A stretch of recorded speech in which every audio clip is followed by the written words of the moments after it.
Power rarely ends with a single blow. More often, it weakens slowly, challenged from within and attacked from without. Crowns fall not only because enemies rise, but because the weight of authority becomes too heavy to carry. Across history, royal houses collapsed for familiar reasons. Power created rivals. Succession opened wounds that never healed. Faith shifted loyalties, away from thrones and toward ideas. Kings ruled by tradition, until tradition no longer convinced those they ruled. When belief faded, obedience followed. Every monarchy faced the same pressure. Control demanded force. Force bred resistance.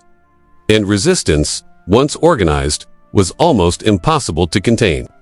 Dynasties that seemed eternal vanished in a single generation, yet one crown endured. The British monarchy did not survive because it was stronger, kinder, or more just. It survived because it changed. When authority was challenged, it adapted. When power was cut back, it reshaped itself. When faith threatened the throne learned to stand beside it rather than above it.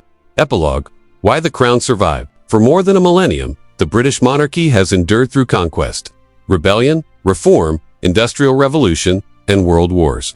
Over 1,100 years, it has faced crises that toppled kings, divided nations, and transformed empires. Yet, the crown remains, not because power was always absolute, but because it has been adaptable, symbolic, and resilient. Patterns emerge when we look across the centuries. Time and again, monarchs face challenges to their authority: succession disputes, civil war, religious upheaval, or colonial rebellion. In every era, survival required recognition, by nobles, by ministers, by the people, and eventually by global publics. The crown did not survive by resisting change, nor by relying solely on force. Instead, it adapted, transforming the nature of authority itself. Power shifted constantly. Early kings wielded authority directly through armies, law, and land. Later, with parliament, bureaucracy, and ministers, practical governance moved away from the personal control of the monarch. By the 20th and 21st centuries, authority had largely become symbolic, exercised through moral influence, public presence, and national representation. Across time, the crown was not destroyed, it was refined. Power transformed, evolving from command to legitimacy, from rule to recognition, from coercion to symbolism. The monarchy's survival has always depended on the delicate balance between symbol and rule. Kings and queens maintained legitimacy by embodying national identity, cultural continuity, and shared values, even when direct power diminished. They commanded not through sheer force, but through trust, tradition, and adaptation. From Alfred the Great defending his people, to Elizabeth II guiding a modern media-saturated nation, each era shows the same principle. Monarchy endures because it evolves while preserving the core identity of the crown. Finally, the story of the British monarchy is a story of survival. 1,100 years of continuity in a world defined by change. The crown has withstood war, revolution, scandal, and the relentless passage of time because it adapts without losing its essence.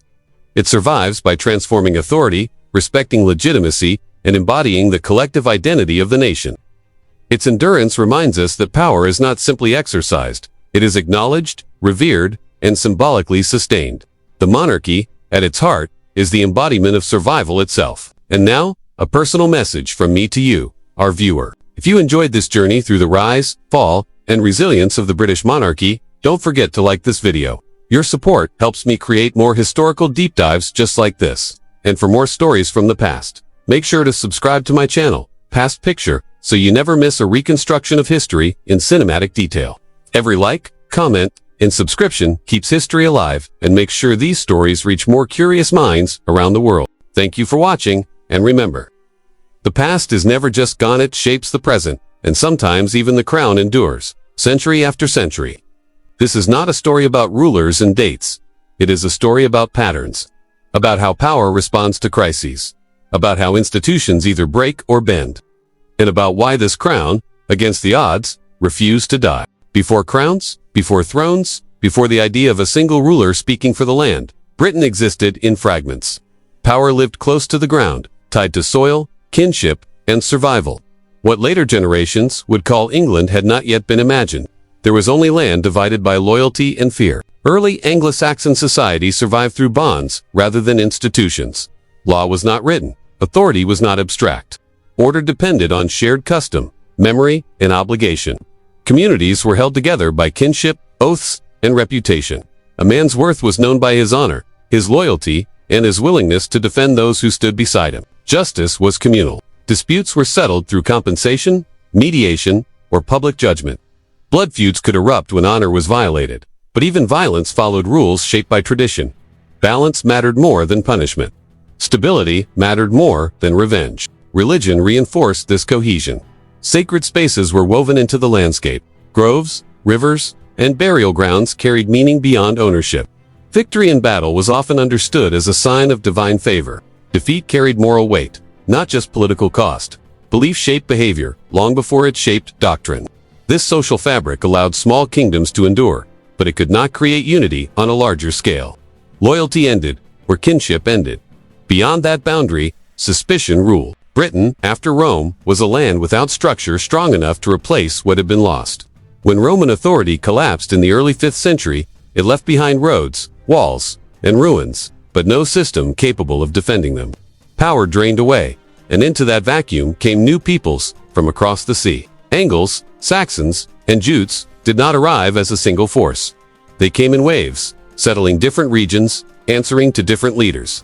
Over time, these groups formed kingdoms, but those kingdoms were never meant to be permanent. They were answers to immediate needs. Defense, land, survival. By the 7th century, the island was divided into rival Anglo-Saxon realms. Northumbria dominated the north. Mercia controlled the central lands. Wessex grew in the south. East Anglia, Kent, Essex, and Sussex held their own territories. Each kingdom believed itself legitimate. None recognized a higher authority. There was no England, there was no shared identity. People did not think in national terms. They belonged to their lord, their village, their lineage. Allegiance was personal, not political. A king ruled because his people believed he could protect them. When that belief weakened, so did his power. Borders were unstable. They shifted with every conflict, every marriage alliance, every betrayal. Land gained through war could be lost just as quickly. Expansion carried risk. The larger a kingdom grew, the more enemies it created. Warfare was constant, but it was rarely decisive. Battles were fought with small forces, bound by loyalty rather than discipline. Warriors followed leaders they trusted, not institutions they believed in. Victory weakened rivals, but it rarely destroyed them. Defeat invited retaliation. This cycle prevented lasting unity. Even when one kingdom rose above the rest, its dominance was temporary. Power depended on the strength of the ruler, not the durability of the system. Northumbria offers an early example. In the 7th century, it was the most powerful kingdom in Britain. Its kings ruled vast territories. Its monasteries became centers of learning and faith. Yet internal rivalry and external pressure fractured its authority. Within a few generations, its dominance faded. Mercia followed a similar path. Under kings like Afa, it reached unprecedented power. Afa issued laws, built defenses, and negotiated as an equal with foreign rulers. But his achievements rested on personal authority. After his death, Mercia struggled to maintain control. Succession disputes weakened it. Enemies exploited that weakness. Succession was the fault line running through every kingdom. There were no fixed rules. Kingship did not always pass from father to son. Brothers, cousins, and distant relatives competed for power. Claimants gathered supporters. Violence followed. A king could spend decades securing his realm, only for it to unravel the moment he died. Stability ended where bloodlines clashed. This made long-term planning dangerous. A ruler who thought beyond his own lifetime risked leaving behind chaos. As a result, survival shaped every decision. Kings focused on holding what they had. Glory mattered less than endurance. Expansion could bring wealth and prestige, but it also brought danger. A cautious ruler often lasted longer than an ambitious one. For ordinary people, this world was harsh and uncertain. Farms lay exposed. Villages could be raided with little warning. Protection was the currency of loyalty. A king who failed to defend his people lost their support. Authority was conditional, renewed through action rather than inherited automatically. Religion spread during this period, but it did not create unity. Christianity brought literacy, record-keeping, and moral authority. It strengthened kingship by framing rule as divinely sanctioned. But it also tied power to belief. A ruler who lost the support of the church lost legitimacy. Even so, faith followed political lines. Bishops depended on kings. Monasteries relied on royal protection. Christianity shaped culture, but it did not erase rivalry. Instead, it became another layer in the struggle for authority. Foreign threats exposed the weakness of fragmentation more clearly than internal conflict ever could. Viking raids began in the late 8th century. At first, they were swift and brutal. Monasteries were looted. Coastal settlements were attacked. These raids targeted wealth and symbolism, striking at both power and belief. Over time, the raids turned into invasions. Viking armies stayed. They seized land, founded settlements, and challenged Anglo-Saxon rulers directly. Kingdoms fell one by one. Northumbria collapsed. East Anglia was overrun. Mercia was broken. By the mid-9th century, only Wessex remained independent. This survival was not destiny. It was adaptation. Wessex learned from the failures of others. Its rulers reorganized defense. They fortified towns. They created systems that did not vanish with a single death. Survival forced innovation. Yet even then, unity was fragile. The idea of a single crown ruling all was still uncertain. What held Wessex together was necessity, not tradition. Without cooperation, extinction was inevitable. This period reveals the central truth of Britain before the crown. Power without continuity could not last. Glory without structure led to collapse. Every fallen kingdom served as a warning. Kings learned that force alone was not enough. A realm needed systems that outlived individuals. It needed succession that did not invite civil war. It needed legitimacy that survived defeat as well as victory. Most kingdoms learned these lessons too late. Britain before the crown was not an age of heroic unity. It was an age of survival. The authority was personal. Power was fragile. Every ruler governed knowing his work might die with him. Out of this uncertainty emerged the need for something stronger than a warrior king. Not a symbol of conquest, but a structure of endurance. The crown did not begin as an emblem of glory. It began as a solution to chaos. What followed was a long and difficult transformation. Not the sudden birth of England, but the slow construction of continuity. Survival came first. Unity came later. The storm did not announce itself as conquest. It arrived first as fear. Along the coasts of Britain, rumors spread faster than ships. Dark sails on the horizon. Sudden violence. Sacred places violated without warning. What began as distant threats soon became a pattern that reshaped the island. The Viking raids of the late 8th century were unlike anything Britain had faced before. These attackers did not seek land at first. They sought wealth, speed, and surprise. They struck where defense was weakest and meaning was strongest. Monasteries, coastal settlements, trade centers. Lindisfarne was not chosen by accident. It was the spiritual heart of Northumbria, a symbol of divine protection and order. When it was attacked in 793, the shock went beyond destruction. If holy ground could be violated so easily, then no place was safe. The message was clear. Old assumptions no longer applied. These early raids were brief but devastating. Vikings landed, attacked, and vanished before local forces could respond. Kings could not defend what they could not predict. Authority looked powerless. Protection, the foundation of loyalty, began to crack. At first, many rulers treated the raids as temporary disasters. They paid tribute, they rebuilt, they prayed, but the raids did not stop. They increased, they became bolder, and slowly, they changed in nature. By the mid-9th century, the Vikings returned not as raiders, but as an army. The Great Heathen Army was not a single force, but a coalition of warbands, united by purpose. It crossed the sea with intention. This was no longer about quick profit. It was about domination. The army moved inland with discipline and patience. It did not rely on surprise alone. It targeted political centers. It exploited rivalries between kingdoms. It struck where unity was weakest. Northumbria fell first. Internal conflict had already weakened it. Rival kings fought each other while the Vikings advanced. When the army arrived, there was no united resistance. Cities fell. Kings were killed. The kingdom collapsed. East Anglia followed. Its ruler attempted negotiation. Tribute was paid. It bought time, not safety. When resistance finally came, it was crushed. The king was killed. Authority ended. Mercia struggled longer. Once powerful, it now faced pressure from all sides. Viking forces seized key towns. Mercian rulers fled, returned, and fled again. The kingdom did not disappear overnight. It eroded piece by piece, until independence was lost. The speed of collapse shocked the island. Kingdoms that had survived generations of warfare fell within years. Not because they lacked warriors, but because they lacked cohesion. The psychological impact was profound. Fear spread faster than armies. Communities no longer trusted distance or tradition to protect them. Churches, once places of refuge, became targets. Faith itself was shaken. If God favored kings, why did they fall so easily? If prayer protected the faithful, why were monasteries burned? This was not just physical defeat. It was moral and emotional Kings lost legitimacy as protectors. Nobles questioned loyalty. Ordinary people sought safety wherever it could be found, even if that meant submission. The idea of resistance weakened when defeat felt inevitable. The Vikings understood this. Terror was not accidental.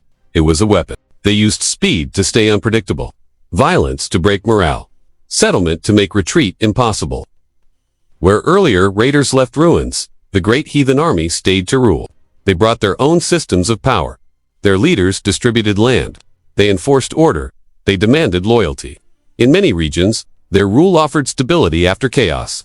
For some, submission was preferable to endless war. This exposed a critical weakness in Anglo-Saxon kingship. Authority depended on protection. When kings failed to provide it, they lost the right to rule. Most kingdoms collapsed, not because they were weaker in battle, but because they were divided before the fighting began. Rivalries prevented coordination. Succession disputes distracted leadership. Short-term survival strategies replaced long-term defense. There was no shared command, no unified response. Each kingdom faced the storm alone. The Vikings exploited this isolation. They fought selectively. They avoided unnecessary battles. They withdrew when resistance strengthened and returned where it weakened. They learned the land, the politics, and the weaknesses of their enemies. The Anglo-Saxon system had evolved for internal rivalry, not external invasion.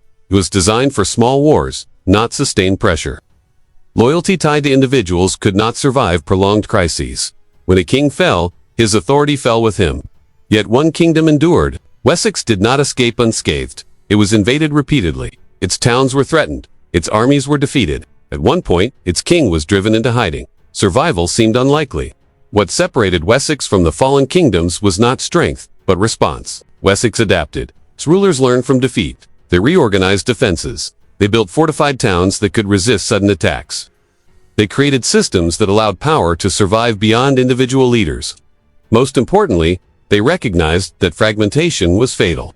Unity became a necessity, not an ideal. The Viking storm revealed the truth that Britain had avoided for centuries. Survival required more than courage. It required structure, continuity, cooperation.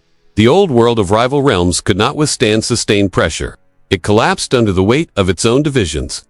The Vikings did not destroy Britain's kingdoms by force alone. They exposed what was already broken. When the storm passed, the landscape had changed forever. The power had shifted. Assumptions had died. What remained was a choice. Adapt or disappear. The crown that would one day rule England was not born from victory. It emerged from survival, shaped by fear, loss, and the hard lessons of collapse. The Viking storm did not just threaten Britain. It forced it to change. When Alfred rose to power, the Anglo-Saxon world was close to collapse. Viking armies had destroyed rival kingdoms and pushed deep into Wessex. Defeat no longer meant loss of land. It meant the end of a people, their laws, and their way of life. Alfred survived when survival seemed impossible. Forced into hiding, stripped of resources, he adapted instead of surrendering. He fought not for expansion, but for existence. Every decision was shaped by the knowledge that one failure could erase Wessex entirely. His greatest strength was not victory in battle, but preparation for the next one. Alfred built a network of fortified towns, known as burhs, placed carefully across the land. These were not symbols of power, but tools of defense. They allowed armies to move quickly, protect civilians, and deny invaders easy access. Warfare became organized, deliberate, and sustainable. Alfred understood that swords alone could not save a kingdom. He invested in education, translated key texts into English, and promoted learning among both clergy and officials. Law was written and preserved. Justice became more consistent. Authority gained structure, not just force. This was how identity formed. People began to see themselves not only as survivors, but as part of something shared. A culture worth defending. A future worth building. Alfred is called great, not because he conquered others, but because he preserved what could have been lost. His legacy lived beyond battlefields. He showed that power could endure through planning, learning, and restraint.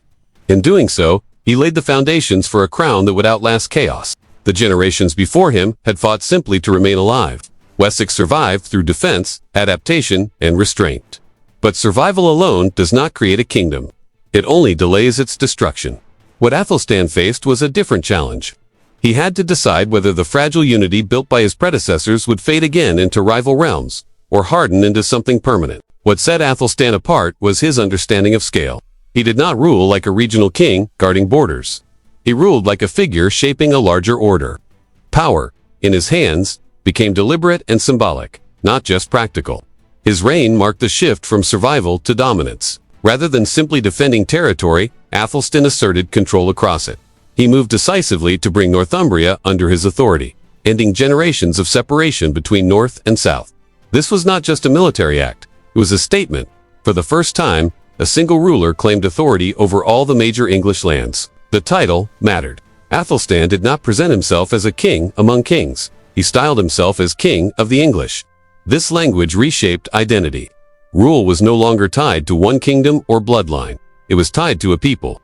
But unity imposed from above invites resistance from below. Rival kings, especially from Scotland, Ireland, and the Viking-controlled regions, saw this consolidation as a threat. Alliances formed, not out of loyalty, but fear. Athelstan's power disturbed the balance that had allowed smaller rulers to survive. That tension led to one of the defining moments of early English history. The Battle of Brunanburh was not a clash over land alone. It was a test of whether unity could survive opposition. A coalition of forces gathered against Athelstan, combining kings who had little in common except the desire to stop him. If Athelstan fell, England would fracture again. The battle was brutal and decisive. Fighting was close, personal, and unforgiving. Losses were heavy on all sides. Victory did not come easily, but when it came, it reshaped the future. Athelstan's triumph at Brunanburh did more than defeat enemies. It ended the idea that England was temporary. After this battle, the notion of a single English kingdom moved from ambition to reality. Opposition remained, but the possibility of reversal diminished. Power, once proven, becomes harder to challenge. Yet Athelstan did not rely on force alone. He understood that lasting authority needed more than armies. It needed legitimacy.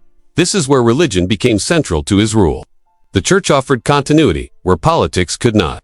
Bishops and monasteries connected regions, preserved records, and reinforced shared belief. Athelstan aligned kingship with religious authority, presenting rule as moral responsibility rather than personal dominance. Law codes were strengthened and enforced across the realm. Justice became less local and more uniform. Punishment and protection followed standards set by the crown, not by individual rulers. This consistency made authority predictable, and predictability created acceptance. Faith reshaped power by stabilizing it. Athelstan positioned himself as a Christian ruler responsible for the spiritual and moral order of his people. This did not eliminate resistance, but it reframed it. Rebellion became not just political defiance, but moral disorder. Authority gained weight without constant violence. Religion also connected England to the wider world. Athelstan understood diplomacy as an extension of power. He cultivated relationships with rulers across Europe, marrying relatives into foreign courts and hosting exiled princes. His court became a place of international exchange, where influence traveled without armies. Foreign rulers treated him as an equal. Coins, titles, and correspondence reflected this shift. England was no longer an isolated collection of territories. It was a recognized kingdom within a broader political landscape. Prestige mattered because it reinforced stability at home. Recognition abroad strengthened legitimacy within. Power felt inevitable, not fragile. What made Athelstan's reign different was balance. He expanded authority without overstretching it. He centralized power while respecting existing structures. He used tradition to legitimize change rather than erase it. Most monarchies fail when ambition outruns control. Athelstan avoided this by grounding power in order. Military success established dominance. Law and faith preserved it. Diplomacy extended it. When he died, England did not collapse. That alone marked success. The kingdom he shaped was still vulnerable. Future rulers would test its limits. Invasions would return. Civil conflict would rise again. But the idea of England as a single entity survived him. This was the true birth of the kingdom. Athelstan proved that unity could endure beyond one ruler, that authority could be transferred without dissolving, that a crown could represent continuity rather than conquest. The British monarchy would face many transformations in the centuries ahead, but its foundation rested here, in the moment when survival became structure and power learned to govern rather than merely fight. From this point forward, the crown was no longer just a defense against extinction. It was an institution shaping the future. By the time the English kingdom took shape, power could no longer survive on victory alone. Battle had created space. Unity had given direction. But endurance required something quieter and far more demanding. Authority had to be made routine. obedience had to feel normal, and power had to operate even when the king was not present. This is where law, church, and administration transformed the crown from a personal force into a lasting institution. Early kings ruled through presence. They led armies, punished enemies, rewarded loyalty. Their authority moved with them. When they were strong, the kingdom held. When they were weak or absent, control slipped away. This form of rule could not sustain a growing realm. What emerged instead was governance through records, ritual, and judgment. At the center of this transformation stood charters. Charters were not simple documents. They were instruments of control. Through them, kings granted land, confirmed privileges, and defined obligations. Every charter tied authority to written proof, witnessed by nobles and clergy. Land was no longer held only by memory or force. It was held by royal recognition. This shifted the balance of power. Those who received land from the crown became dependent on it. Their wealth, status, and legitimacy flowed from royal approval. In return, they owed service, loyalty, and obedience. The king no longer needed to rule every region directly. He ruled through networks of obligation. Charters also created permanence. They outlived individual rulers. A grant given by one king carried weight under the next. This continuity strengthened the idea that the crown itself, not just the man who wore it, was the source of authority. Control over land meant control over resources, and control over resources meant control over people. As landholding became structured, administration followed. Royal governance expanded beyond the battlefield into daily life. Officials were appointed to collect dues, enforce laws, and represent the king's interests locally. Sheriffs and reeves became extensions of royal power, operating in towns and shires far from the court. This reduced reliance on noble loyalty alone. Authority became procedural. Decisions followed rules. Power became predictable. Predictability mattered. People accept authority more readily when they understand its limits and expectations. Law created boundaries not only for subjects, but for rulers as well. A king who ruled through established custom gained trust, even while enforcing control. The church played a central role in this process. Religious institutions already possessed organization, literacy, and moral authority. Kings did not replace the church. They aligned with it. In doing so, royal power gained sacred reinforcement, while the church gained protection and influence. Clergy recorded laws, witnessed charters, and advised kings. Monasteries preserved documents and memory. Bishops served as administrators and judges. Through the church, authority reached deeper into society than any army could. Faith reframed obedience. Rule was no longer justified only by strength or lineage. It was presented as a moral duty. Kings were described as guardians of justice, chosen to maintain order under divine oversight. This did not make them untouchable, but it elevated their role beyond mere dominance. At the same time, religion placed expectations on rulers. Kings were expected to protect the church, uphold law, and restrain injustice. Failure to do so weakened legitimacy. Power became conditional on conduct. This balance mattered. Monarchies that rely only on fear collapse when fear fades. Monarchies that bind authority to moral order gain resilience. The English crown learned to survive criticism by absorbing it into expectation. Law codes reflected this shift. Earlier laws focused on compensation and revenge, settling disputes between individuals and families. Over time, law became a statement of royal responsibility. Crimes were framed as offenses against peace, not just against persons. Justice became public, not private. Kings positioned themselves as judges. They presided over disputes, confirmed verdicts, and enforced outcomes. This role elevated the crown above faction. The king was no longer just a participant in power struggles. He was presented as the arbiter of order.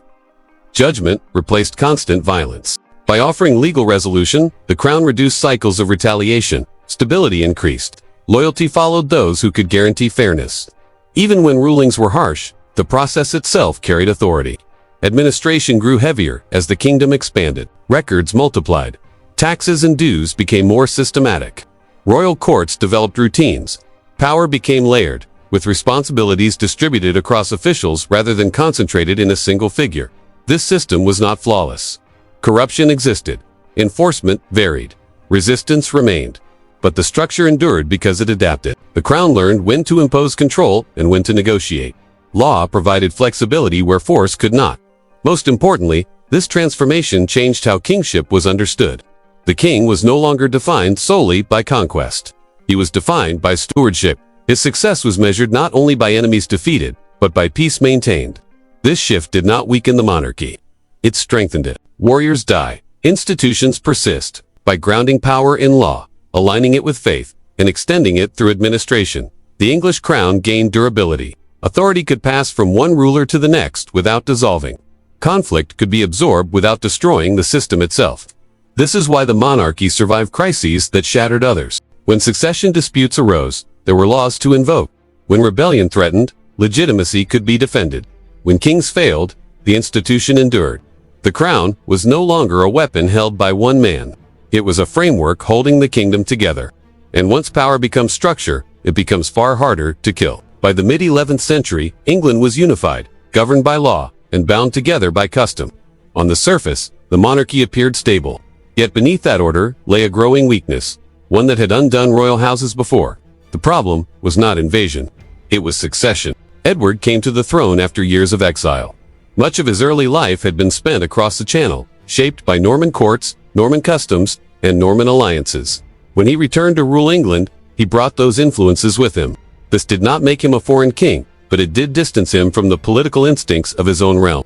Edward ruled as a deeply religious man. He valued peace, ritual, and spiritual authority more than military dominance. In another age, this might have strengthened his reign. In his time, it created uncertainty. He produced no heir. In a system still dependent on bloodline and continuity, this absence mattered more than any victory or reform. Every year without a clear successor turned the future into a question mark. And questions invite ambition. Power gathers around uncertainty. England's great nobles began to maneuver, not openly, but carefully. Loyalty remained intact on the surface, yet behind it lay calculation. Each major family understood that the next king might rise from compromise, force, or opportunity. Edward relied heavily on advisors and magnates to govern. This delegation was practical, but it shifted power outward. Earls became kingmakers in waiting. Authority remained centralized in theory, but fragmented in practice. Among these figures, one family stood above the rest. The Guthwins, Guthwin of Wessex, and later his son Harold, controlled vast territories and commanded loyalty unmatched by any other noble house. Their power was not rebellion. It was necessity. Edward needed them to rule. In return, they gained influence over succession itself. This created tension without open conflict. Edward's court became a place of quiet rivalry. Decisions were shaped by factions rather than commands. The crown still functioned, but it rested on balance rather than dominance. Balance, however, is fragile. Behind this domestic uncertainty stood another force: Norman influence. Edward's personal ties to Normandy were deep. Norman clerics, advisors, and courtiers entered England and rose quickly. They brought administrative skill and continental prestige, but they also disrupted established hierarchies. English nobles watched as outsiders gained royal favor. Resentment followed. Normandy was not an enemy, but it was not neutral. Its rulers observed England closely, aware that the absence of an heir created opportunity. Claims were discussed, promises were rumored.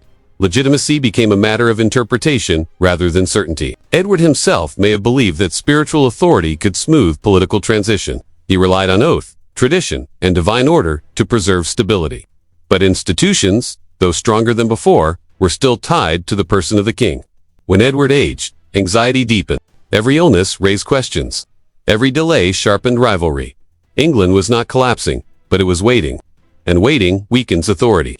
The tragedy of Edward's reign was not failure, but incompleteness. He maintained peace. He preserved law. He strengthened religious life. Yet he did not resolve the one issue that mattered most for continuity. The crown he wore had no clear future. When Edward died, the system held only briefly. Competing claims emerged immediately. Harold Godwinson moved quickly to secure the throne, supported by English nobles who valued stability over uncertainty. Yet across the Channel, Norman expectations hardened into resolve. What followed was not sudden chaos. It was the release of pressure built over decades. Edward the Confessor represents a recurring danger in monarchy. When succession is unclear, even strong institutions strain. Power becomes personal again. Loyalty becomes conditional. And external forces sense weakness. The English crown had learned how to survive war. It had learned how to govern peace. But it had not yet learned how to survive ambiguity. The year 1066 did not arrive suddenly. It was the result of pressure built over generations. By the time Edward the Confessor died, England was stable on the surface and vulnerable beneath it. Law functioned. Administration held. The crown still carried authority. Yet the question that mattered most remained unanswered. Who had the right to rule? In a monarchy, unanswered questions become weapons. Edward left no son, no clear instruction that could not be challenged. What followed was not a breakdown of order, but a rapid exposure of uncertainty. Competing claims emerged immediately, each rooted in a different understanding of legitimacy. Harold Godwinson moved first. As the most powerful noble in England, Harold acted with speed and confidence. He was crowned within days of Edward's death, supported by leading English lords and the church. His claim rested on practicality. He was present, he was capable, he could govern. To many in England, this was enough. But legitimacy does not depend on acceptance alone. It depends on recognition. And beyond England's shores, recognition was contested. William, Duke of Normandy, believed the crown had been promised to him. His claim rested on past assurances, oaths, and kinship ties that blurred politics and faith. To William, Harold was not a king. He was a usurper who had broken a sacred vow. In Norway, another claim emerged. Harald Hardrada, a hardened warrior king, argued that older agreements entitled him to the English throne. His claim reached back into a different political memory, when England had been part of a wider Scandinavian world. 3 men, 3 interpretations of authority, 1 crown. What followed was not chaos, but convergence. Harold Godwinson understood the danger immediately. He prepared England's defenses, gathering forces along the southern coast. His strategy was defensive, patient, and cautious. He knew invasion was likely. He did not know from where. This uncertainty stretched the kingdom. Armies were held in readiness for weeks. Supplies thinned. Men grew restless. When no invasion came, Harold made a fateful decision. He dismissed much of his force and moved north to deal with a threat that had become real. Harald Hardrada had landed. The Norwegian invasion struck quickly and violently. Towns fell. Resistance crumbled. For a moment, it seemed that England's fate might be decided in the north, not the south. Harold marched hard. The speed of his response was remarkable. Covering vast distance in days, he met the invaders at Stamford Bridge. The battle was brutal, direct, and decisive. Hardrada was killed. His army was shattered. England survived, but survival came at a cost. Harold's forces were exhausted. Men were wounded. Horses were lost. Supplies were low. Victory had been earned through endurance, not strength, and there was no time to recover. As news arrived of a Norman landing in the south, the kingdom was forced into motion again. William had crossed the channel. His invasion was not a raid. It was calculated and deliberate. Ships carried not only soldiers, but horses, supplies, and equipment for long occupation. This was not a test of strength. It was a bid for control. William understood something crucial. To win England, he did not need to destroy it. He needed to break its leadership. Harold marched south once more, choosing speed over caution. He could have waited, gathered reinforcements, and forced William into a defensive position. But delay carried risk. Each day allowed the Normans to entrench themselves. Authority demanded action.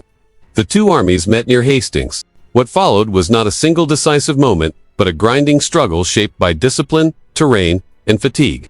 Harold's army fought on foot, bound by shield, walls, and loyalty. William's forces combined infantry, cavalry, and archers in coordinated attacks. The battle shifted repeatedly. Norman charges broke against English lines, then regrouped. English resistance held firm, then weakened. The outcome was uncertain for hours. Victory belonged to neither side until it belonged to one. Harold was killed. Whether by arrow, blade, or chaos, matters less than consequence. His death shattered English command. Leadership collapsed in an instant. Resistance continued briefly, then dissolved. The Anglo-Saxon crown died with him. William did not win England in a day. He secured it over years. But Hastings ended one era and began another. The ruling elite was replaced. Land changed hands, language, law, and culture shifted. This was not just conquest. It was a reset. William ruled not as a visiting victor, but as a king reshaping authority. He redistributed land to loyal followers, tying power directly to the crown. He imposed control through castles, symbols of dominance planted across the land. Yet, he did not erase England. He preserved much of its administration. Law continued. Taxes were collected. The church was reformed, not removed. William ruled through adaptation as much as force. This was the pattern that would define the monarchy's survival. Conquest introduced new power. Continuity preserved stability. The crown emerged stronger, not because it was invincible, but because it learned to absorb rupture without disappearing. Where other royal houses fractured under invasion, England's crown transformed. 1066 did not destroy the monarchy. It remade it. Anglo-Saxon kingship ended on the battlefield. Norman kingship began through control. And from the fusion of both, a new institution emerged, one capable of enduring conquest, rebellion, and change. This was not the end of English rule. It was the beginning of a crown that would learn how to survive anything. William did not come to England to rule gently. He came to rule completely. Hastings gave him a crown, but not obedience. Victory on the battlefield removed the king, not resistance. England was conquered, but it was not yet controlled. William understood a truth that many conquerors ignored. Power does not survive on triumph alone. It survives on restructuring. What followed was one of the most thorough elite replacements in European history. The Anglo-Saxon ruling class did not slowly fade. It was removed, lands were confiscated, titles erased, families displaced. English earls who had shaped the kingdom for generations were stripped of authority or killed. In their place came Norman lords, bound to William, not by tradition, but by dependence. This was deliberate. William did not trust continuity at the top. Too much memory creates resistance. Too much local loyalty creates rebellion. By replacing the elite, he broke the chains of the past and rewired power around himself. Land became the foundation of control. William claimed ultimate ownership of all land in England. Nothing was held independently of the crown. Every estate, manor, and field existed because the king allowed it. This principle transformed the relationship between ruler and ruled. From this emerged the feudal system. Feudalism was not chaos. It was hierarchy. William granted land to his followers in exchange for service, especially military service. Lords owed loyalty upward. Peasants owed labor downward.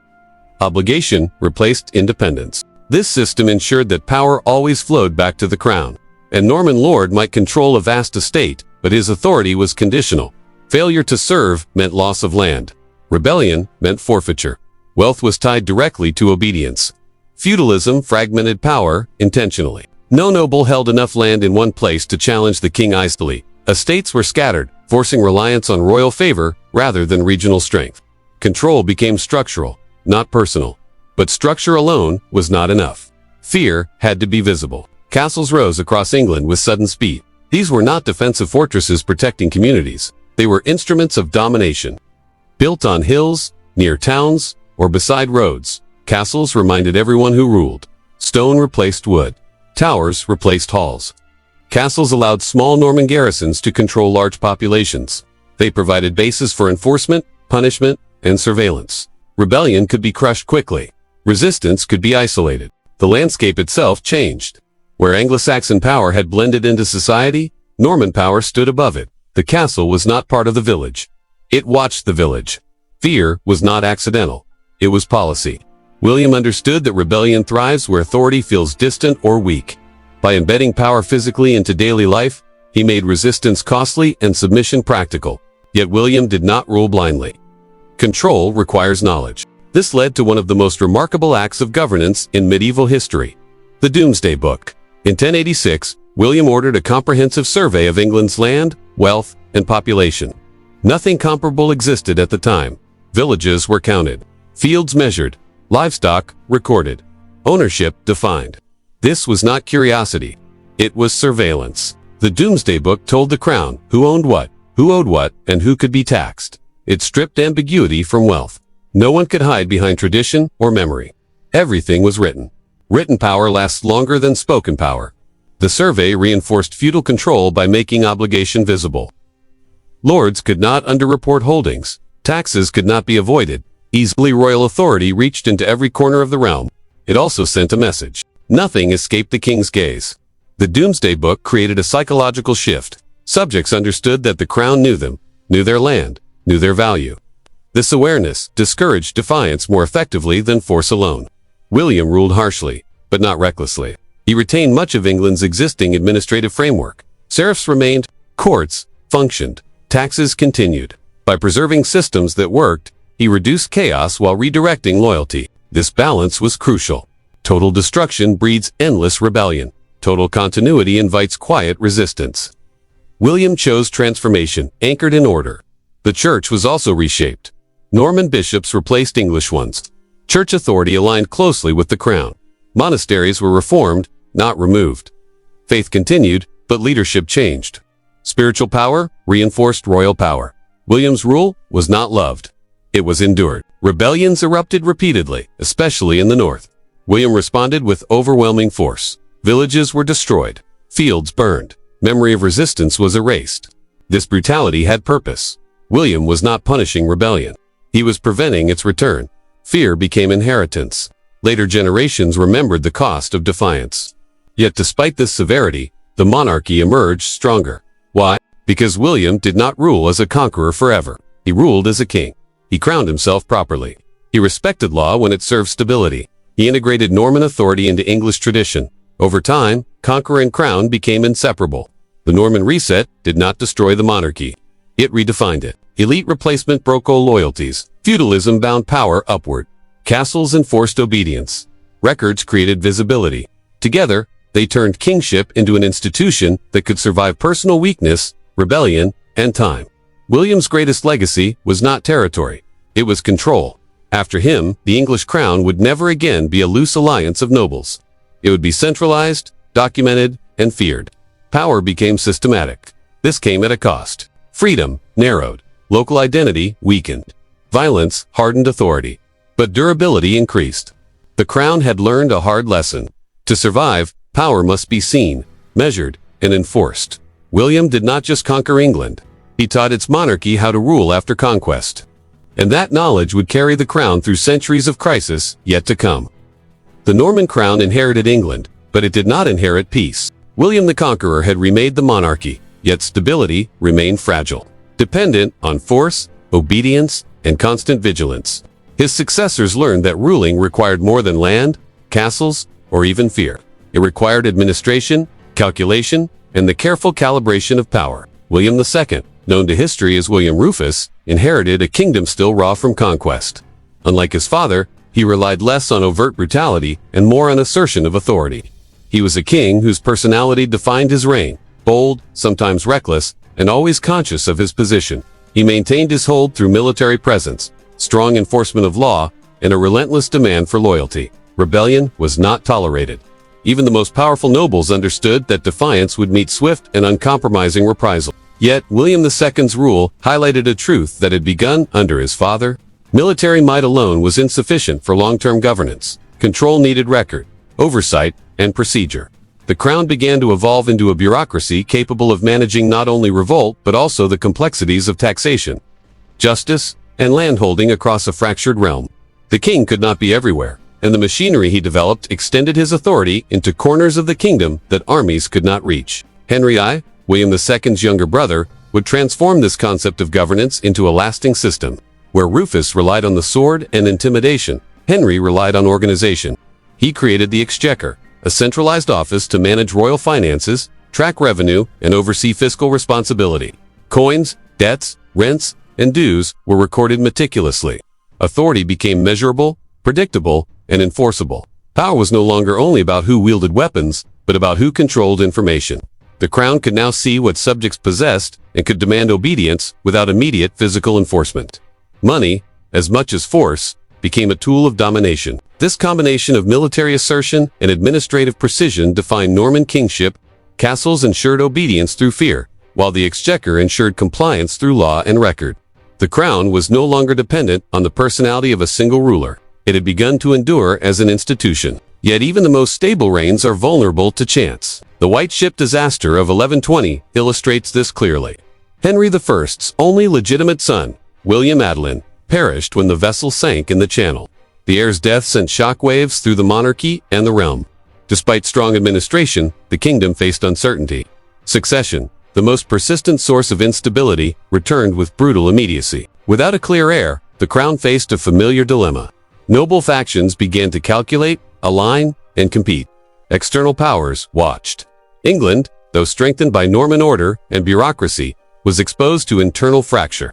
Authority, though institutionalized, was not invulnerable. Henry's response combined pragmatism with caution. He named his daughter, Matilda, as his successor, a radical choice in a Mughal-dominated system, but did so without the guarantee of acceptance. He reinforced loyalty among key nobles and ensured that royal authority remained visible and enforceable. The crown, strengthened by previous reforms, was prepared to withstand at least some uncertainty. Yet the events following the White Ship's sinking revealed the limits of even a well-organized monarchy. Succession crises could unravel alliances, provoke rebellion, and invite foreign intervention. The crown, while durable, remained vulnerable to human error, accident, and ambition.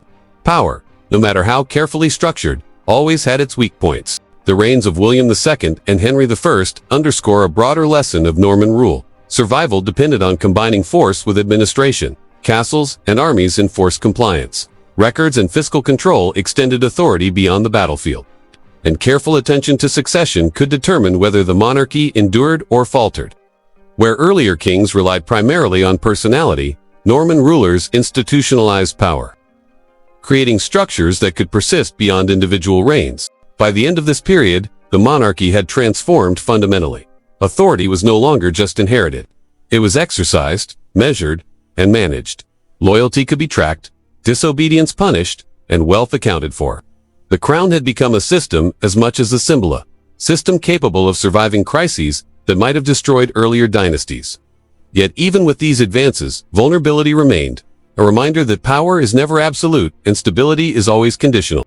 This balance between strength and structure, fear and bureaucracy, defined the Norman approach to kingship. It was a model that would shape English monarchy for generations, a crown that could command armies, collect taxes, enforce law, and endure accidents of fate, but only if rulers remained vigilant, decisive, and prepared for the unexpected. The lessons of William II, Henry I, and the White Ship disaster were clear. Monarchy is fragile, but it can endure when force is paired with foresight and administration. By the middle of the 12th century, the crown that had survived conquest, administration, and disaster faced its greatest test yet. Itself, Henry I had left England stronger than it had ever been. Law functioned. Administration reached every shire. The exchequer counted wealth. Loyalty, though carefully managed, seemed secure. Yet all this depended on one fragile element: clear succession. When that element vanished, the carefully built structure began to crack. Henry's only legitimate son, William Adelin, had died in the White Ship disaster. He left behind a daughter, Matilda, a capable and determined woman, but a woman in a world where gender limited authority. Henry declared her heir, forced his barons to swear loyalty, and tried to secure the future of the crown. Yet upon his death in 1135, those oaths were ignored. Stephen of Blois seized the opportunity. A grandson of William the Conqueror and a popular figure among the English nobility, he claimed the throne. He was crowned quickly, and with speed, authority appeared to transfer. But legitimacy is not enforced by ceremony alone. It is reinforced by acceptance, obedience, and recognition. Stephen had recognition in some quarters, but not all. Matilda, backed by her allies and her own determination, would not concede. The result was civil war. England fractured. Loyalty became fluid. Earls, barons, and knights shifted sides, not always in support of principle, but often in pursuit of advantage. Castles, once tools of control, became independent centers of power. Some acted as strongholds for rebels. Others were used to extort local populations. Authority, long centralized under Henry I's administration, became fragmented. Chroniclers later described the era with a single grim phrase: Christ and his saints slept. It captured the feeling of lawlessness, abandonment, and chaos. Where once oaths had bound men and kings had enforced law, now ambition ruled. Banditry, siege, and plunder became daily realities. Ordinary people bore the cost of noble disputes. Fields lay fallow. Towns suffered. England seemed to have returned to the precariousness of the Anglo-Saxon age, but now with the added weight of castles, armies, and fortified lords. Stephen's reign was defined by compromise and reaction. He could not project authority across the realm as Henry I had. He relied on temporary alliances and concessions to maintain his crown. Matilda advanced repeatedly, challenging him militarily and politically, but never fully seizing control. Each victory was fleeting. Each setback prolonged the instability. The conflict reveals a persistent truth about monarchy. Authority is fragile when legitimacy is disputed. Administrative structures, castles, and armies can enforce obedience, but only to the extent that people recognize the ruler as rightful. When oaths break, law loses power, and ambition fills the vacuum. Civil war under Stephen became a war of attrition. Battles were often indecisive. Siege warfare dominated. Castles changed hands repeatedly, acting less as symbols of centralized control and more as autonomous fortresses. The crown, once the axis of governance, became a nominal presence. While regional power and personal ambition dictated the lives of the kingdom's subjects, yet even in chaos, patterns endured. Strategic marriages, alliances, and political calculation shaped the course of the conflict. Nobles aligned with the side that maximized advantage. Diplomacy remained essential, even amidst fighting. And slowly, A new recognition emerged. Prolonged instability could destroy not only the crown, but the country itself. By the end of Stephen's reign, compromise became inevitable. His recognition of Matilda's son, Henry of Anjou, as heir, set the stage for the crown to return to a single line of succession. The anarchy had fractured England, exposed the limits of personal rule, and highlighted the need for legitimacy, backed by enforcement. But it also preserved the crown as an institution. Stephen versus Matilda demonstrates that monarchy is not simply inherited power. It is authority constantly maintained, constantly tested. Castles and armies can enforce obedience, but oaths, recognition, and legitimacy underpin survival. Without them, even the strongest structures collapse. The era of the anarchy left scars on England. It showed the cost of contested succession and revealed how quickly order can vanish. Yet, from this chaos came lessons that would guide future rulers, consolidate loyalty, secure succession, and maintain visibility of authority. Monarchy had nearly failed, but it endured because it had learned how to recover from its own near. England emerged, bruised, but not broken. The crown remained.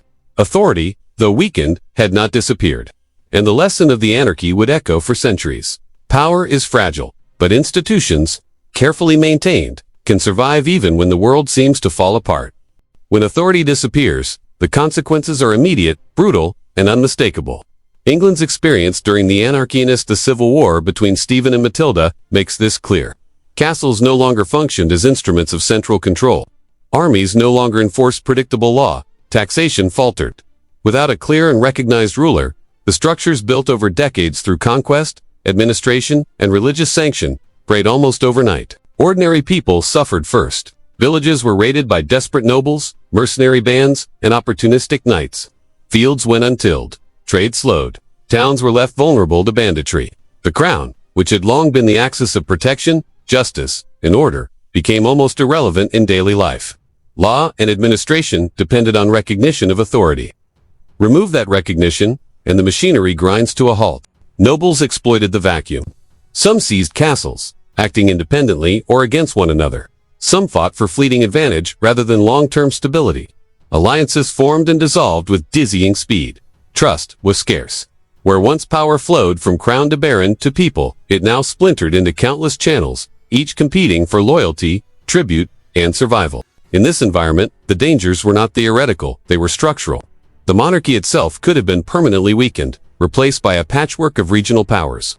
England had witnessed similar fragmentation centuries earlier. During the Anglo-Saxon period, when rival kingdoms rose and fell in rapid succession, without intervention, history could have repeated itself. Yet the crown survived. The reason was compromised. Neither Stephen nor Matilda could impose absolute authority. Each had victories and setbacks, but neither could decisively eliminate the other. The prolonged stalemate forced both sides to negotiate, to recognize that cooperation, even begrudging cooperation, was preferable to endless war. The nobility, exhausted and aware of the damage being done to the kingdom, also pressured for resolution. Compromise created stability where force could not. Stephen agreed to recognize Matilda's son, Henry, as heir.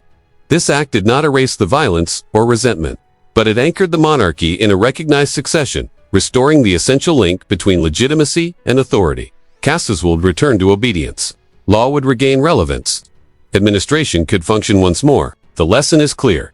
Monarchy depends on more than armies, taxes, or castles. Authority must be recognized and accepted.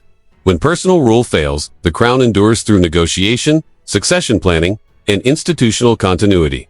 Survival is as much about flexibility as it is about strength. Chaos demonstrates the fragility of power, but compromise demonstrates the resilience of institutions. The English monarchy survived because, even amid civil war, the principle of legitimacy persisted. Recognition, oaths, and succession, though temporarily disrupted, remained the pillars upon which order could be rebuilt. From the anarchy emerged a lesson that would shape centuries. A crown cannot rest on force alone. Authority can collapse quickly, but it can be restored and preserved if rulers understand when to fight, when to yield, and when to prioritize the institution above personal ambition. Compromise did not weaken the monarchy. It saved it. Even in the darkest periods, when Christ and his saints seemed asleep, the monarchy endured because the institution had become stronger than any single ruler. Chaos tested the crown, but the crown adapted. And in that adaptation lay the secret of its survival. The anarchy was not merely a failure of kingship. It was a demonstration of what happens when authority disappears. and a testament to the enduring power of compromise in preserving monarchy itself, Henry II inherited more than a crown. He inherited ambition. By the middle of the 12th century, England had recovered from civil war. But the monarchy's ambitions were far from contained. Henry's vision extended beyond a single kingdom. Through inheritance, marriage, and conquest, he ruled over an empire that stretched from the Scottish border to the Pyrenees, a collection of lands larger than the French crown itself. He did not merely hold territory. He sought order across it. Power on such a scale demanded new methods. Armies alone could not govern distant provinces. Authority needed to move faster than rebellion. Loyalty had to be enforceable even when the king was absent. Henry II recognized that the crown had to become more than a symbol. It had to be a system. At the heart of this system was law. The monarchy could not simply rely on precedent or local custom. Authority had to be codified, predictable, and enforceable. Henry initiated what would later be called the birth of common law. This was not legislation in the modern sense. It was the deliberate creation of royal justice, consistent across the realm. Disputes that had once been resolved according to local tradition were now subject to royal oversight. Decisions made in one county set precedent in another. The king's courts became the ultimate arbiter, binding nobles and subjects alike. Royal justice was reinforced by the jury system. Juries were drawn from local communities, yet their function was revolutionary. They could testify to facts while the crown determined the law. In doing so, Henry extended his authority without relying solely on force. Ordinary people became participants in royal governance, though under the watchful eye of the crown. This strengthened legitimacy.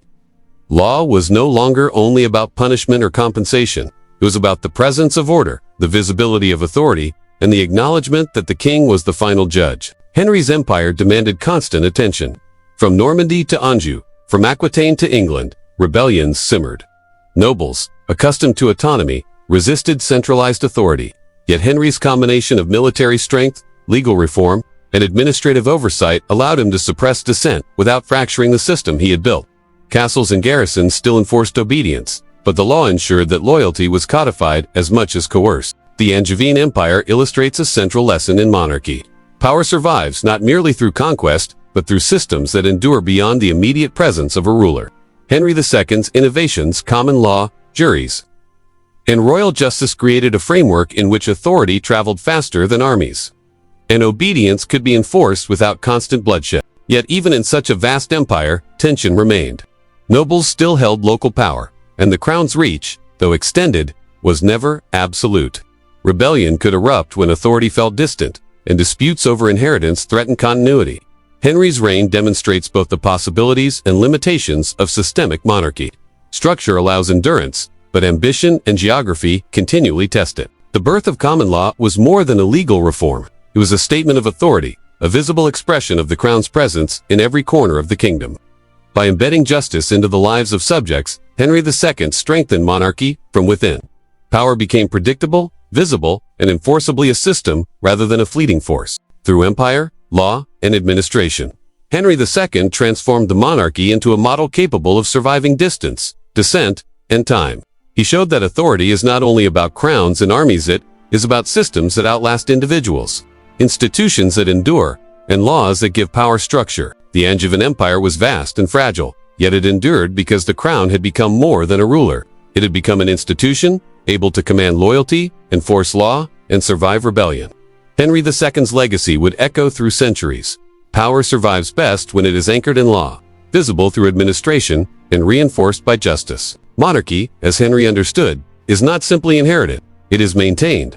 And when maintained wisely, it can stretch across continents, survive ambition, and endure long after a single king has passed. Henry II had built an empire and a system of law, yet even the most powerful king cannot rule without negotiation, especially with the church. In 12th century England, spiritual authority was as real and compelling as temporal power. Bishops, abbots, and archbishops shaped public opinion, preserved records, and commanded loyalty that transcended land or feudal obligation. The crown could demand obedience, but it could not command belief. Thomas Becket, Henry's friend, turned Archbishop of Canterbury, embodied this tension.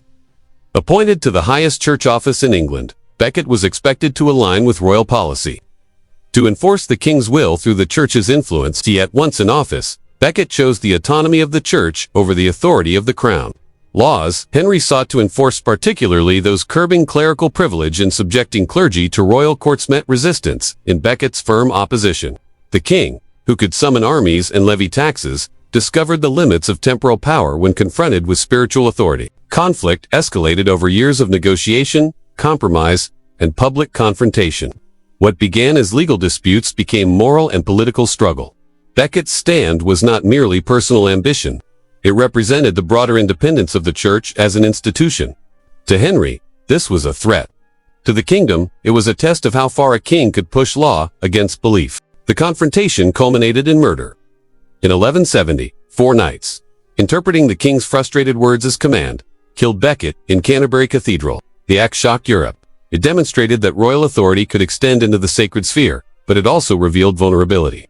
A king could provoke, influence, or even attempt to suppress the church, but could not fully dominate it without risking outrage, rebellion, or political isolation. The consequences were immediate. Henry faced public penance, loss of prestige, and international criticism. Pilgrims came to Canterbury to honor Becket as a martyr. The church emerged stronger, its moral authority reinforced against the crown. Laws could be adjusted, officials could be punished, but spiritual legitimacy could not be coerced. The Becket affair highlights a recurring theme in monarchy. Authority is not absolute. Even the most capable king, commanding armies and administering law, must negotiate with institutions whose power operates on different terms. Where law enforces obedience, belief enforces allegiance. Where castles intimidate, faith inspires. The crown's reach is vast, but not infinite. For Henry II, the episode was a lesson in restraint. Strength must be balanced with legitimacy. Power untempered by compromise can provoke resistance, undermine authority, and endanger the institution itself.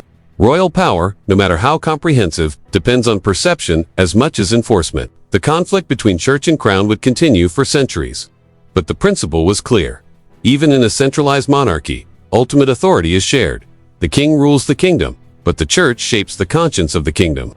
Monarchy survives by acknowledging limits while asserting control, a delicate balance of law, power, and deference that defines the enduring institution. Thomas Becket's murder was a shock, but it was not a fatal blow. It was, instead, a reminder that monarchy is not the same as omnipotence. Authority can command armies, enforce law, and dictate policy, but it cannot command belief. The crown is strong, but only as strong as a society that recognizes it. And the survival of monarchy depends on knowing where to wield power and where to temper it. Richard I, known to history as Richard the Lionheart, inherited a crown forged through conquest, law, and cautious administration. Yet his reign illustrates a persistent challenge for monarchy. Power depends not only on structure, but on presence. A king absent from his kingdom risks instability, no matter how strong the institutions he inherits may be. From the moment he ascended the throne, in 1189, Richard's priorities lay far beyond England. His fame, ambition, and devotion to crusading ideals drew him to the continent and the Holy Land. He embodied the archetype of the warrior king, valuing martial glory above domestic governance. Yet every mile he traveled, every campaign he pursued, left a vacuum at home. Authority, however carefully organized, relies on the presence of its figurehead as much as on laws or castles. Richard's participation in the Third Crusade is legendary. He fought, negotiated, and demonstrated remarkable courage, earning a reputation that would echo across Europe. But for England, his absence created real consequences. Governance was delegated to regents, primarily William Longchamp, and later others, whose authority was constantly challenged by rival nobles. Loyalty was fragile. Orders were delayed. Local disputes went unresolved. The machinery of monarchy functioned, but it functioned imperfectly. The cost of Richard's glory became even more tangible after his capture on the return journey. Held for ransom by the Holy Roman Emperor, his freedom required the exaction of enormous sums from England. Taxes were levied on an unprecedented scale, sometimes forcing noble families to sell lands or levy levies on their tenants. Monarchy had to be financed not through victory, but through extraction from those it claimed to protect. This period demonstrates a recurring tension in kingship: ambition versus administration, fame versus stability. A monarch may seek honor abroad, but the crown remains grounded at home. Absence, especially prolonged absence, weakens direct authority, tests the loyalty of subordinates, and exposes the kingdom to disorder. England did not collapse under Richard, but it did experience strain. Noble factions maneuvered, regents struggled to enforce law, and ordinary people bore the burden of supporting distant campaigns. Richard's reign also highlights a subtle truth about monarchy. Institutions provide resilience, but cannot replace presence entirely. Castles enforced obedience. The exchequer collected revenue. Law and administration continued. Yet the king's absence reminded all that legitimacy is as much about visibility and engagement as it is about structure. Authority becomes symbolic when detached from practice, and even the most storied crown is vulnerable to exploitation if its figurehead is missing. Ultimately, the cost of Richard's warrior ambition was both financial and political. England endured, but at great expense. The crown's stability relied on compromise, delegation, and temporary alliances. The monarchy survived because it had been built on systems stronger than any one ruler. Yet Richard's reign reminds us that even the most resilient institutions cannot function at full strength without an active king at the center. Richard the Lionheart remains a symbol of martial glory, but his reign is also a lesson. Monarchy is not merely conquest or reputation. It is presence, stewardship, and the delicate balance between ambition and responsibility. A crown may endure wars abroad and crises at home, but absence always tests its limits, and glory, if unchecked, can come at the expense of stability. John, youngest son of Henry II, inherited a crown burdened by expectation and already under strain. Where Richard the Lionheart had pursued glory abroad, John faced the consequences at home. His reign, from 1199 to 1216, would test the limits of monarchy like no king before him, bringing England to the edge of open revolt and forcing the crown to confront the principle that even absolute authority has bounds. John's troubles began with loss. Through a series of military failures, he forfeited territories in France, including Normandy, Maine, and Angevins, that had defined the Angevin Empire. These defeats were more than personal humiliation. They were political destabilizers. Nobles who had held estates spanning England and the continent were suddenly divided, their loyalty shaken. England's position in Europe weakened, and the perception of royal competence faltered. Power had to be defended not only through force, but also through the recognition of capability. In response, John turned to revenue. Taxation became relentless. Feudal dues, skittish payments in place of military service, and extraordinary levies were imposed on barons and towns alike. Ordinary people felt the pressure as well. Agriculture, commerce, and the costs of supporting royal ambitions created widespread discontent. Authority, previously reinforced by a combination of fear, law, and legitimacy, now relied heavily on extraction. Coercion replaced consent, and resentment grew. This tension exploded in rebellion. By 1215, a coalition of barons, motivated by both principle and grievance, forced the king to meet them at Runnymede. There, the Magna Carta, the Great Charter, was sealed. Far more than a legal document, it represented a profound shift in the relationship between crown and subjects. John's authority was no longer absolute. The king's power was constrained by law, by custom, and by the recognition of obligations owed to those who supported and sustained him. The Magna Carta included provisions that limited taxation without consent, established the right to lawful judgment, and protected the property and privileges of the nobility. It was a compromise, forced at sword point, that acknowledged the principle that even a king is subject to law. Yet its significance went far beyond the immediate crisis.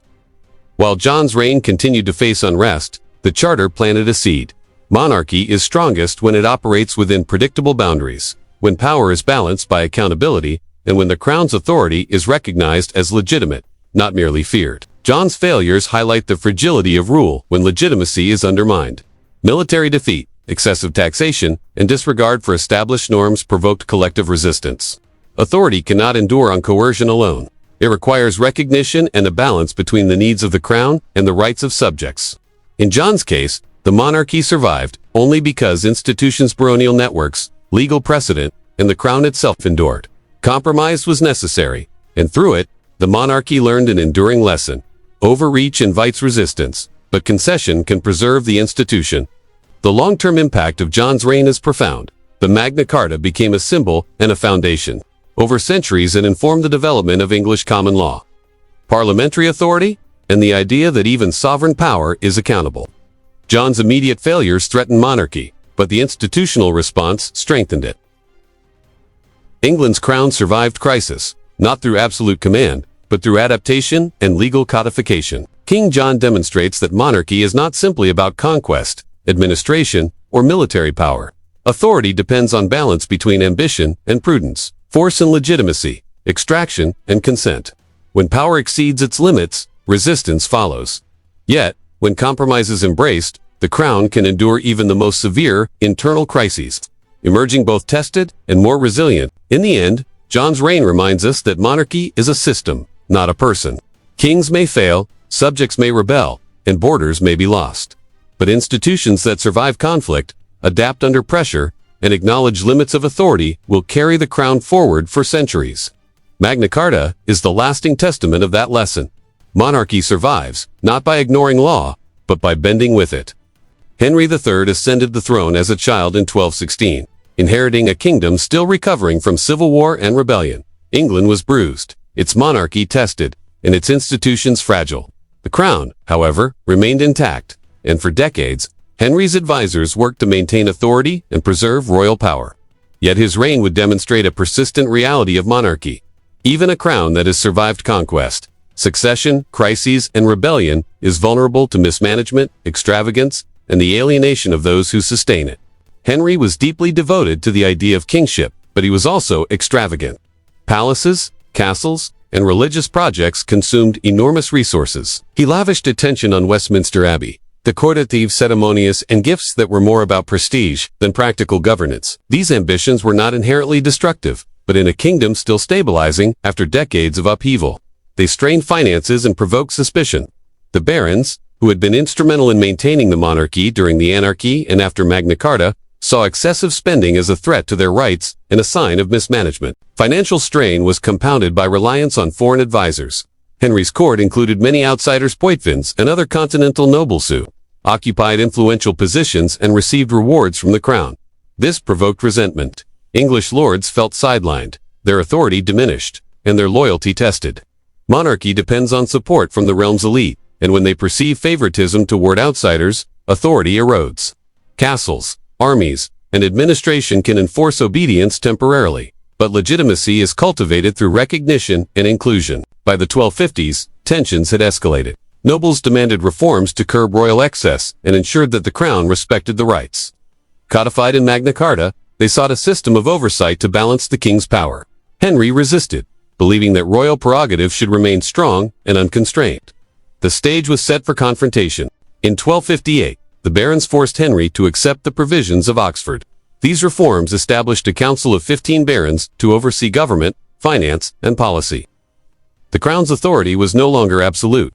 It became subject to collective oversight. This was unprecedented in scale, though not in principle. Magna Carta had already introduced the idea that the king's power had limits. The provisions formalized enforcement mechanisms, creating an institutional check on monarchical authority. The provisions reveal a recurring lesson in monarchy. Authority depends as much on consent as it does on force. A king may command armies and dispense law, but when the elite withdraw support, governance falters.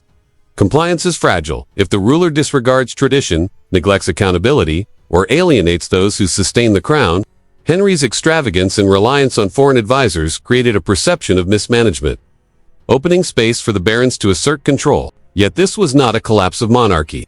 Henry eventually regained some authority, but the confrontation set a precedent. England's crown had survived conquest, rebellion, and succession crises. Now it learned to survive challenges from within its own elite. Monarchy, as an institution, was strengthened not through dominance alone, but through negotiation, compromise, and the recognition of limits. Henry III's reign demonstrates that power is always conditional. The castles and armies enforce obedience, but legitimacy and elite support enforce continuity. Excess, favoritism, and neglect of traditional obligations erode loyalty quickly. The crown's endurance depends not only on military or legal power, but on the perception that the king governs wisely, fairly, and with respect for the social and political order that sustains him. Through the provisions of Oxford, the monarchy survived internal revolt, but the lesson endured. Authority is not unlimited. Even a king who inherits stability must cultivate it. Extravagance without prudence, advisors without support, and ambition without inclusion threaten the very institution the crown represents. England's monarchy endured Henry III because it adapted, learned, and accepted limits, showing once again that survival depends as much on negotiation as it does on conquest. The turbulence of Henry III's reign created an unexpected opportunity. The monarchy, under pressure from nobles, began to evolve into a more participatory institution. The crown had survived conquest, civil war, and rebellion. But survival now demanded negotiation and accommodation with an increasingly assertive aristocracy. Out of this tension emerged the first stirrings of what would become the English Parliament. Simon de Montfort, Earl of Leicester, was the figure who transformed conflict into innovation. A foreign-born noble by birth, but fully integrated into English politics. De Montfort became the leader of baronial opposition against Henry III. He sought not merely to restrain the king's power, but to create a system in which the crown was accountable to those who governed alongside it. In 1258, the provisions of Oxford had formalized baronial oversight, but de Montfort went further.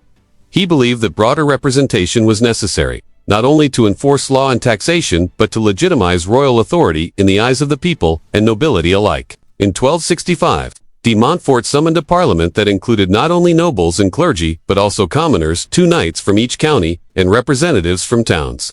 For the first time, the commons entered national politics. Their presence was modest, limited, and carefully structured, yet symbolically, it was revolutionary. The king, previously advised only by elite barons and churchmen, now faced voices from towns, villages, and lesser nobility people whose allegiance had to be considered in governance. Authority could no longer be imposed unilaterally. It had to be negotiated, justified, and recorded. This parliament was not a democratic institution in the modern sense. It did not vote on law or limit the king by principle. Yet, it established a precedent. The crown could be required to consult, to account for decisions, and to seek consent before imposing burdens. Monarchy, even at its height, is not solely about force. It is about legitimacy, negotiation, and the acknowledgement that authority exists within a social and political contract. De Montfort's innovation planted seeds that would grow over centuries. Representation, consultation, and collective oversight became part of English governance. The monarchy remained central, but it now operated within a framework that included stakeholders beyond the immediate elite. Power became visible, documented, and accountable. The crown's survival depended not only on armies and castles, but on its ability to respond to counsel and maintain trust. The birth of Parliament illustrates a key lesson of monarchy. Institutions endure by adapting. Authority survives not just through conquest, law, or coercion, but by incorporating voices that stabilize society and legitimize the crown. Where unchecked power provokes rebellion, shared authority fosters continuity. England's crown had weathered invasions, civil wars, and secession crises. Now it survived internal challenge by evolving politically. Through Simon de Montfort and the inclusion of the commons, the monarchy learned a vital lesson. Survival requires flexibility. The king could still rule, but he could not ignore those whose support sustained him. Parliament would continue to develop slowly, but its origins demonstrate that monarchy is as much about dialogue and compromise as it is about crowns and castles. The institution of Parliament ensured that the crown remained strong, not by removing the king's authority, but by embedding it in a system that balanced ambition with accountability. The seeds of democracy were small, but they were sown during a period of rebellion, proving once again that even crisis can produce enduring institutions. Monarchy survives because it adapts, and through Parliament, England's crown learned to govern with consultation as well as command. Edward I, known to history as Longshanks, embodied the dual nature of kingship, the monarch as both conqueror and lawgiver. He inherited a crown shaped by conquest, compromise, and the slow emergence of representative governance. Edward understood that authority is reinforced not only by force, but by law, administration, and the projection of moral legitimacy. Yet his reign also reveals the contradictions inherent in monarchy. Power that enforces order at one level can provoke resistance at another. Edward began by asserting control over Wales. The principality had resisted English authority for generations, and successive rulers had struggled to maintain loyalty. Edward combined military strategy with administrative reform. Castles were constructed across the Welsh landscape. Carew, Carnarvon, and Conwy became symbols of domination, their walls asserting the presence of the crown even in the most remote regions. Yet Edward did not rely on fear alone. He reorganized governance, appointed loyal sheriffs, and implemented English law alongside local custom. Conquest, in Edward's hands, became consolidation. Victory enforced not only obedience, but institutional integration. His ambitions extended northward to Scotland, where resistance was fierce and national identity deeply entrenched. Edward sought to assert suzerainty, demanding homage from Scottish kings and intervening directly in succession disputes. His campaigns were military and legal, combining siege warfare with strategic imposition of English law and administrative practices. Yet Scotland resisted not simply as territory, but as a community with its own sense of legitimacy. Authority imposed by force sparked rebellion, illustrating a persistent truth. Even a king who controls castles and armies can encounter limits when local legitimacy challenges imposed power. Edward's legal reforms were equally consequential. He codified statutes, clarified property rights, and expanded royal courts. Law became a tool of both governance and control, extending the crown's authority into every shire. Common law, tax collection, and judicial oversight reinforced obedience and standardized governance across England and its peripheries. The king's courts became arenas where the crown could assert supremacy, resolve disputes, and regulate society. Through legal consolidation, Edward ensured that monarchy was more than personal power. It became an enduring system capable of projecting authority even in his absence. Yet Edward's reign was morally complex. His methods of conquest and governance brought stability and order, but at a cost. In Wales, entire communities were displaced. Castles dominated local landscapes and intimidated populations. In Scotland, rebellion was met with severity, and the line between enforcing law and suppressing identity blurred. Edward's assertion of authority was effective, but it provoked resentment and resistance that would outlast him. This tension between order and justice, authority and oppression is a recurring feature of monarchy. The power that survives depends on perception as well as enforcement. Edward I demonstrates a central lesson of kingship. The crown endures when it balances conquest, administration, and law. Castles enforce, armies defend, and statutes codify. But legitimacy is fragile when imposed too harshly or without recognition of local identity. Authority can expand, but overreach creates the very resistance that undermines it. Edward's genius lay in his ability to combine force with institutional consolidation, yet his moral contradictions glory for the crown at the expense of communities highlight the inherent tension of monarchy. Survival often demands choices that are effective but ethically fraught. Through Edward's campaigns and reforms, the monarchy evolved further.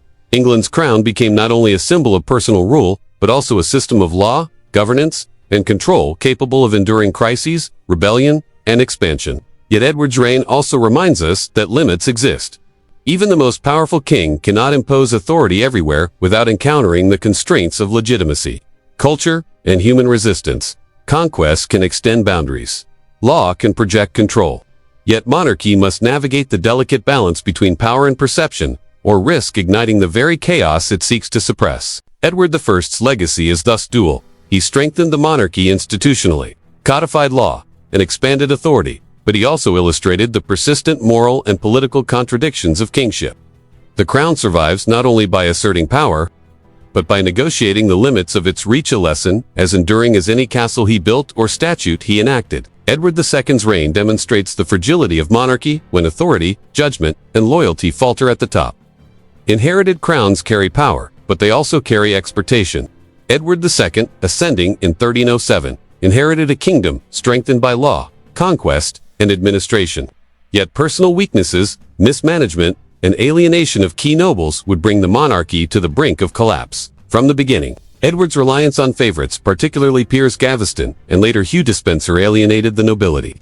These men were elevated above traditional barons, granted lands, titles, and influence far beyond precedent.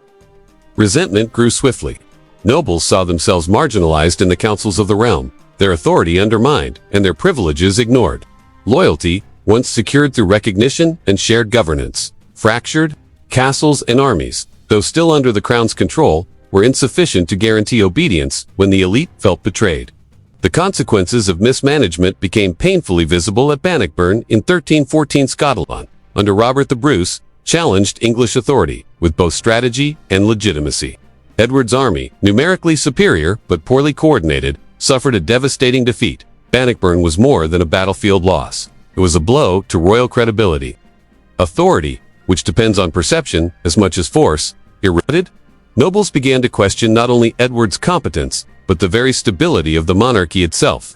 Military failure exposed the gap between the crown's symbolic power and its practical capability. Following Bannockburn, domestic politics spiraled into conflict. Barons rebelled openly, forming alliances to restrain the king's authority and assert their own. Edward's attempts to assert control through favorites or military action failed repeatedly. Law, castles, and administration could not compensate for the loss of confidence among those whose support sustained the crown. Authority requires legitimacy as well as coercion. When legitimacy vanishes, even a monarch with armies struggles to maintain power. By 1327, Edward's weaknesses culminated in deposition. His Queen Isabella and her ally, Roger Mortimer, acted decisively, removing him from the throne. Edward's deposition was unprecedented in its clarity. The king could be removed because he had failed to command loyalty, enforce law effectively, and govern wisely. The monarchy itself, however, survived, because institutions ensured continuity. The crown passed to his son, Edward III, maintaining legitimacy and the symbolic continuity of kingship despite personal failure. Edward II's reign ended with his murder, an act that confirmed the stakes of lost authority. Deposition and assassination are rare, but they are not anomalies in a system where legitimacy underpins obedience. Force alone cannot preserve monarchy. Authority depends on competence, loyalty, and recognition. Castles and armies enforce law, but they cannot enforce respect, confidence, or adherence to the crown's broader purpose. The lesson is stark. Monarchy survives when the institution is stronger than any one ruler. Edward II's personal failures brought the crown to the edge of collapse, yet the institution endured because legal, ceremonial, and hereditary structures allowed continuity. England's monarchy is not the possession of a single king. It is a system that adapts, survives failure, and preserves legitimacy through succession. Edward II reminds us that survival of the crown is not guaranteed by inheritance alone. Favoritism, mismanagement, and neglect of noble consensus erode power quickly. Military defeat exposes vulnerability. Loss of confidence invites rebellion. Yet, even at its lowest point, the monarchy can endure because legitimacy, succession, and institutional continuity can outlast personal failure.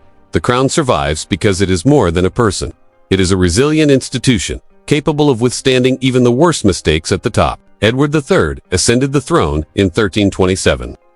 Inheriting a crown tested by personal failure, deposition, and instability. His early years were shaped by the lessons of his father's reign. Monarchy depends on competence, authority, and perception. Edward would become one of England's most ambitious medieval kings, yet his reign also demonstrates how even a strong monarch cannot escape the pressures of war, disease, and finance. Almost immediately, Edward turned his ambitions outward. He claims to the French throne, and disputes over territory ignited the 100 Years' War, a series of campaigns that would define his reign and shape English identity for generations. Edward combined military innovation with personal leadership, often appearing on the battlefield himself to inspire loyalty and assert authority. Victory at Crécy in 1346 and the capture of Calais in 1347 demonstrated the crown's capacity for strategic success, reinforcing the perception that monarchy was capable, decisive, and legitimate. Yet war came at a cost. Raising armies across England required extraordinary taxation, levies, and borrowing. Nobles and commoners alike bore the burden of sustaining campaigns far from home. Even a king with legitimacy and skill must reckon with the limits of resources. A crown cannot project power indefinitely without economic support. Each coin extracted was a reminder that authority is exercised through both force and compliance. Compounding these pressures, the Black Death arrived in 1348. The plague devastated England's population, killing an estimated one-third of the people. Labor shortages, social upheaval, and economic disruption strained governance.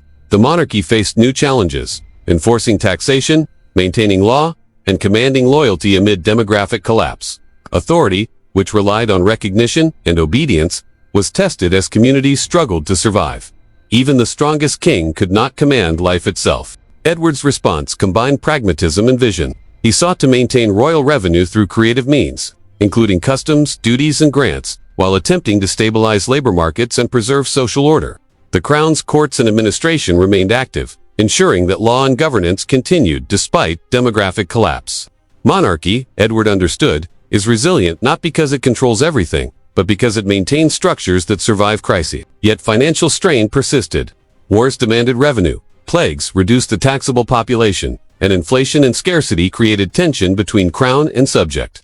Resistance and unrest were inevitable. Rebellions and local disputes occasionally flared, reminding the monarchy that authority is always conditional, dependent on perception, legitimacy, and the ability to enforce order without alienating those who sustain it. Edward III's reign illustrates the dual nature of kingship, ambitious expansion, and institutional resilience. War demonstrates the crown's capacity to project power and shape identity. Disease and economic stress reveal its limits. Authority, even when strong, is not absolute. It is exercised within constraints imposed by society, resources, and circumstance. Monarchy survives when structures administration, law, taxation endure, allowing the institution to persist even when individuals, armies, and populations are tested. Through victories and disasters, Edward maintained legitimacy, commanded loyalty, and projected authority. England's monarchy continued to evolve, learning that survival is as much about adaptability as it is about conquest. War, plague, and finance tested the crown, but Edward's reign shows that the institution endures by combining personal leadership with enduring structures, ensuring that the monarchy remains a central, stabilizing force even amid extraordinary challenges. The 100 Years' War and the Black Death left deep marks on England, yet the monarchy survived both. Edward III demonstrated that monarchy is not merely the sum of battles won or lands conquered. It is a system capable of withstanding adversity, projecting authority, and maintaining legitimacy even when the world itself seems to collapse. His reign underscores a central lesson. Crowns endure not through force alone, but through institutions, perception, and the resilience to govern in times of unprecedented crisis. Richard II's reign illuminates the tension between the ideal of kingship and the realities of ruling a kingdom. Ascending the throne in 1377 at the age of 10, Richard inherited a crown forged through conquest, law, and institutional resilience. Yet personal inexperience, combined with the weight of royal expectation, would soon expose the fragile balance between authority, perception, and legitimacy. Richard cultivated the image of the divine king.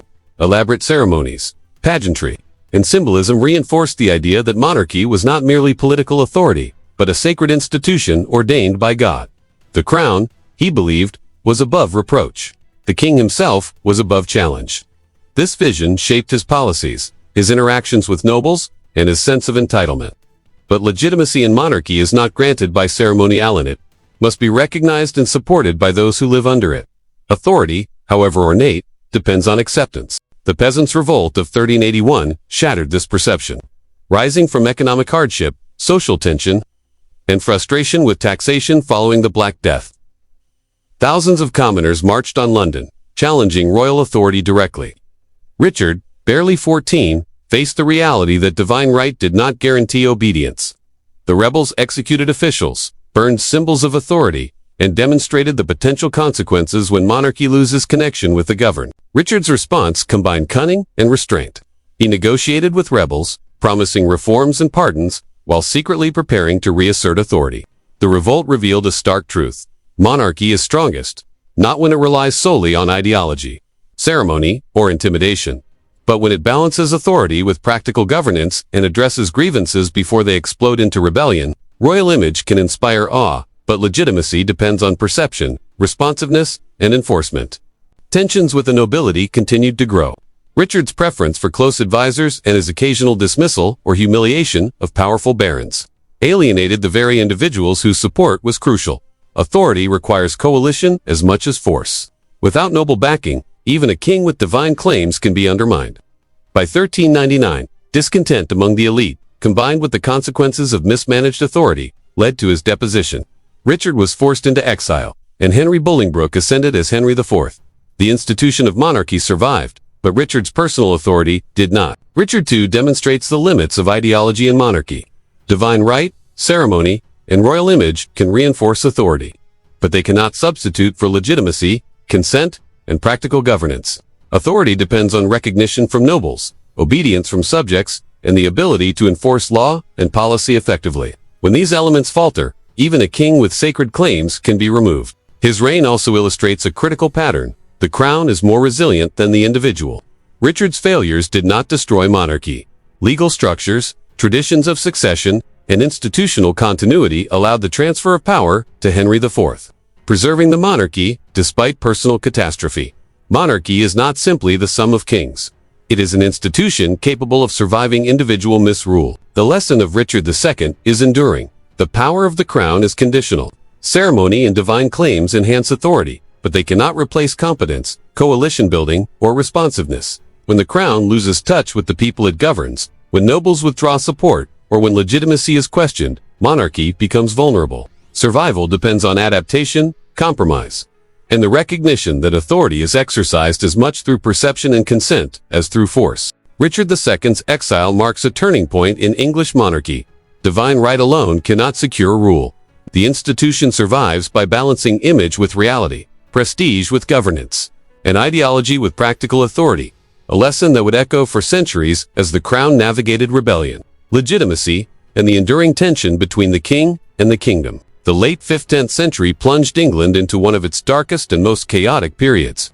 The Wars of the Roses. The crown, weakened by personal incapacity, contested succession, and fractured noble loyalty, became both prize and liability. Authority, already fragile, was tested as never before. The seeds of conflict were sown during the reign of weak kings. Henry VI, ascending the throne as an infant, embodied the vulnerability of monarchy when power is concentrated in the figurehead rather than enforced by competence. His inability to assert authority, compounded by periods of mental illness, left governance in the hands of regents, advisors, and powerful nobles.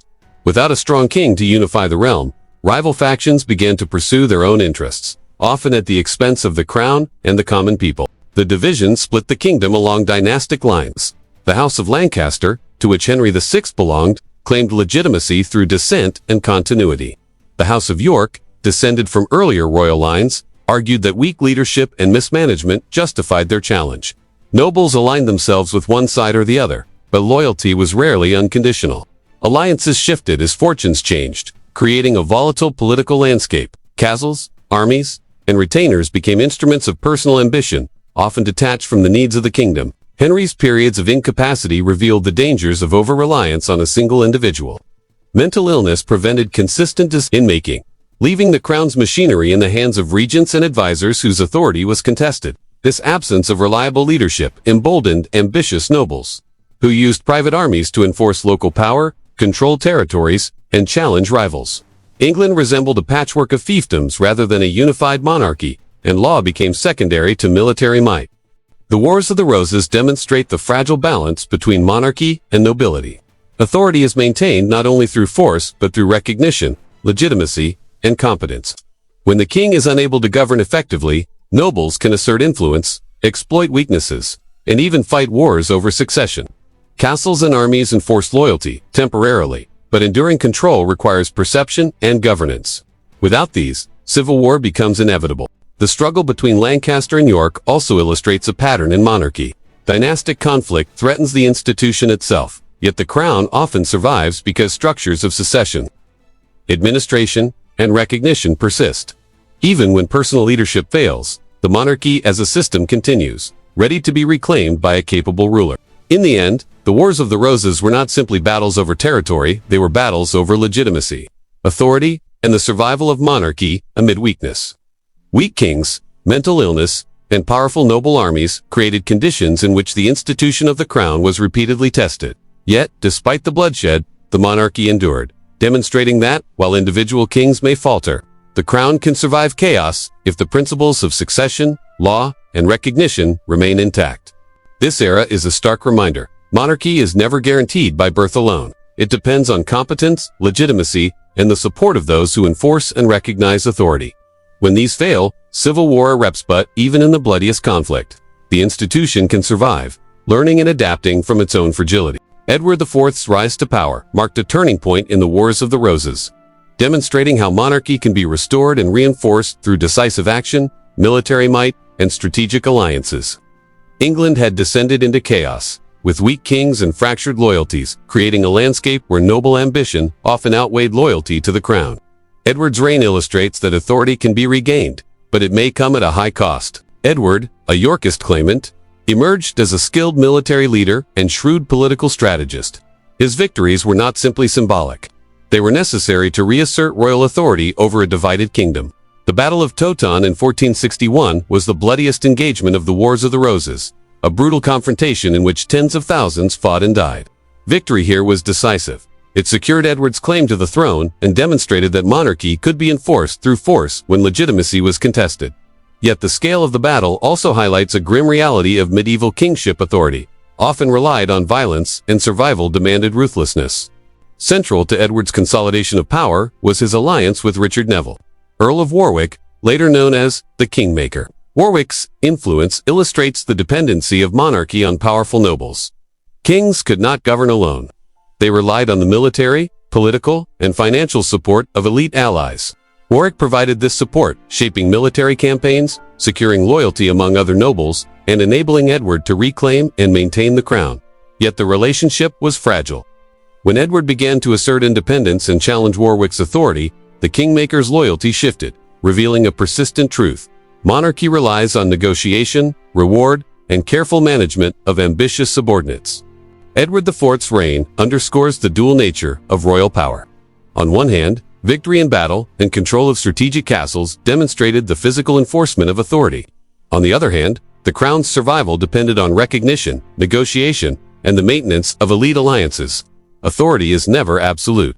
It is contingent upon relationships, loyalty, and the ability to project strength while accommodating influential subjects. The brutality of Toten also highlights a recurring pattern. When legitimacy is disputed, monarchy can be enforced only through decisive action, often with high human cost. Authority must be visible, enforceable, and undeniable. Edward's personal courage and strategic acumen made him an effective king, but his success also depended on exploiting the structures and networks of power developed over centrist castles, loyal armies, and influential allies. Yet Edward's reliance on Warwick illustrates the limits of even victorious kingship. A crown may be secured through war, but long-term stability requires careful management of the elite. Monarchy is a balance of force and consent. Without both, even the strongest king risks deposition, rebellion, or fragmentation. Edward's experience foreshadowed later conflicts.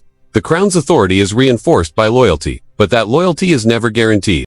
Edward IV demonstrates that monarchy can survive civil war, weak predecessors, and widespread chaos, but survival is not guaranteed by victory alone. Enforcement, alliance, perception, and ruthlessness all play a role. The crown endures not because of birthright, but because it can assert authority decisively, manage ambition among the elite, and maintain the symbolic and institutional structures that confer legitimacy. Toten and the kingmaker illustrate the precarious balance. The king can win the throne, but he must also secure the loyalty that ensures it will remain his. Edward's reign is a lesson in brutal power. Monarchy survives through courage, calculation, and the careful orchestration of both force and allegiance. Blood can secure a crown, but institutions, alliances, and perception sustain it over time. The Wars of the Roses reveal that authority is fragile, but a king who understands both war and politics can restore Edavan in the midst of devastation. The story of the Princes in the Tower is one of the most enduring mysteries of English monarchy, a tale of vulnerability, ambition, and the fragility of royal authority. In 1483, Edward V, a boy of just 13, became king after the death of his father, Edward IV. The crown passed to him according to hereditary succession, yet the throne was not truly secure. Authority, even when inherited, depends on more than blood. It depends on protection, perception, and the ability to enforce power. Edward V's reign was immediate and precarious. As a child, he lacked the experience, networks, and personal authority to govern independently. His rule was to be administered by his uncle, Richard, Duke of Gloucester, appointed Lord Protector.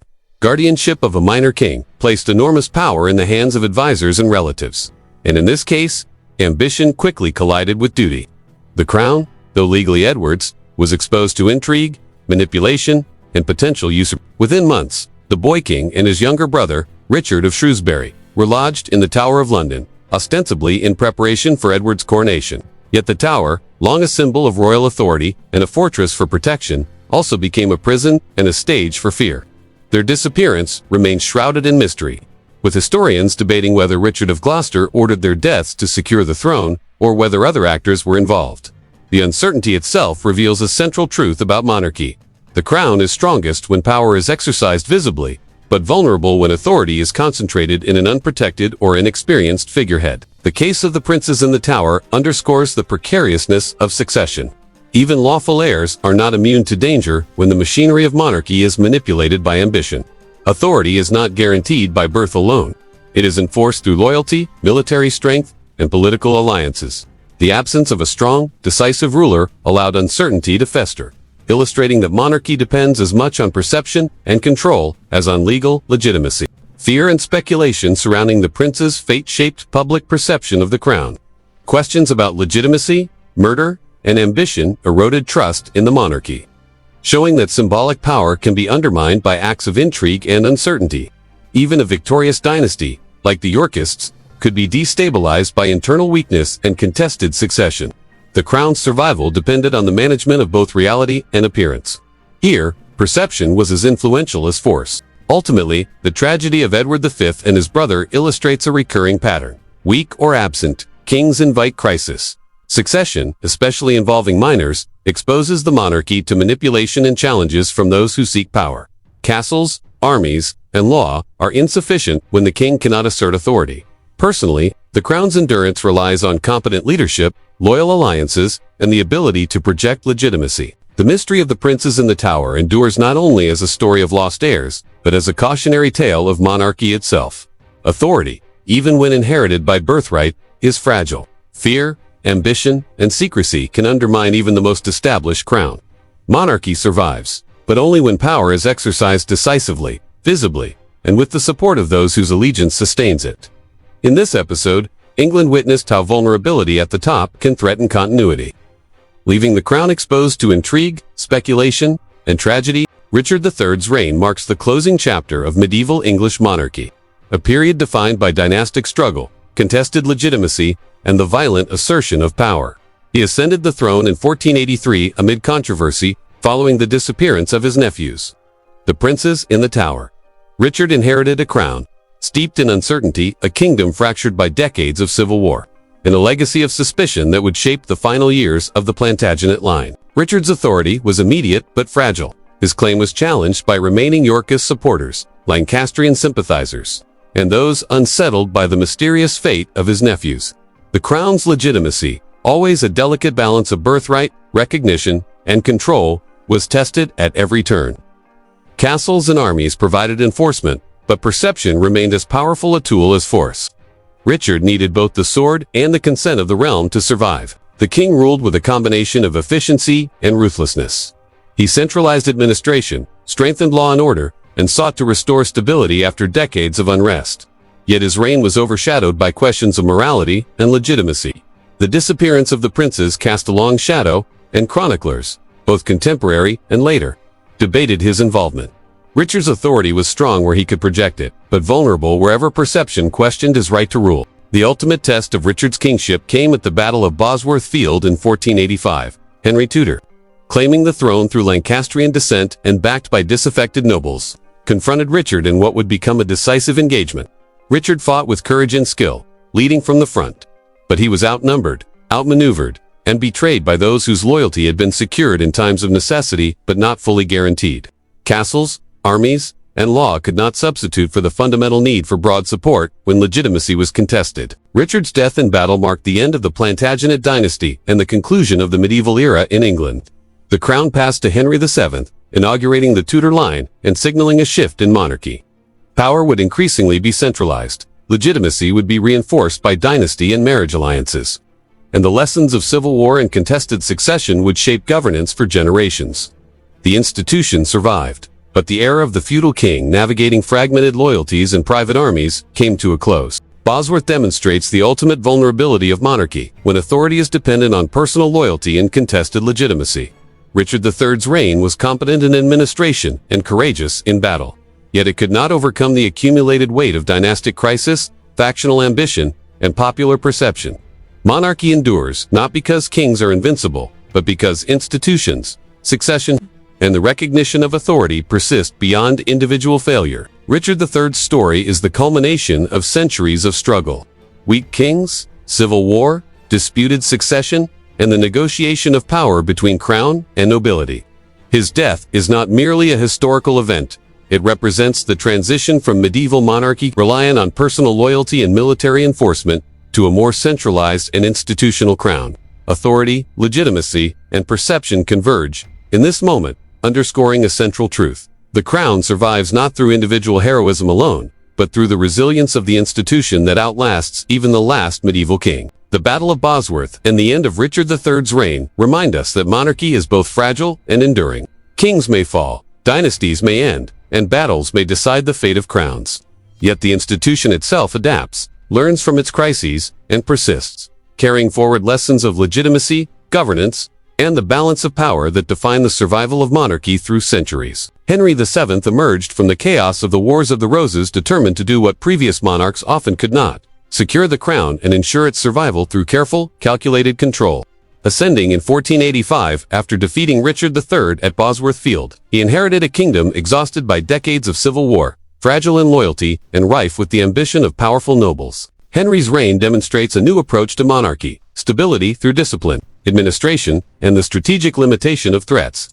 From the outset, Henry understood that the survival of his crown depended not only on victory in battle, but on financial and political control. Wars had demonstrated that the monarchy is fragile when reliant on noble armies and personal alliances. To counter this, Henry tightened royal finances with remarkable efficiency. He reasserted control over crown lands, enforced tax collection rigorously, and expanded the use of bonds and recognizances to ensure nobles could not act against him without personal consequence. Wealth became a tool of authority, reinforcing loyalty and discouraging rebellion. Henry also reformed the legal system to consolidate power.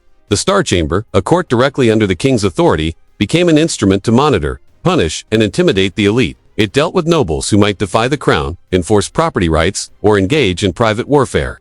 Fear became an instrument of governance. Nobles could retain influence, but only under the strict oversight of the king. Authority was enforced not only through armies, but through law, reputation, and surveillance. Central to Henry's strategy was the reduction of noble independence.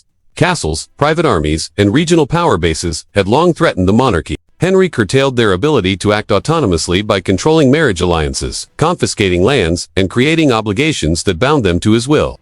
Nobles retained status, but their capacity to challenge the crown was systematically limited.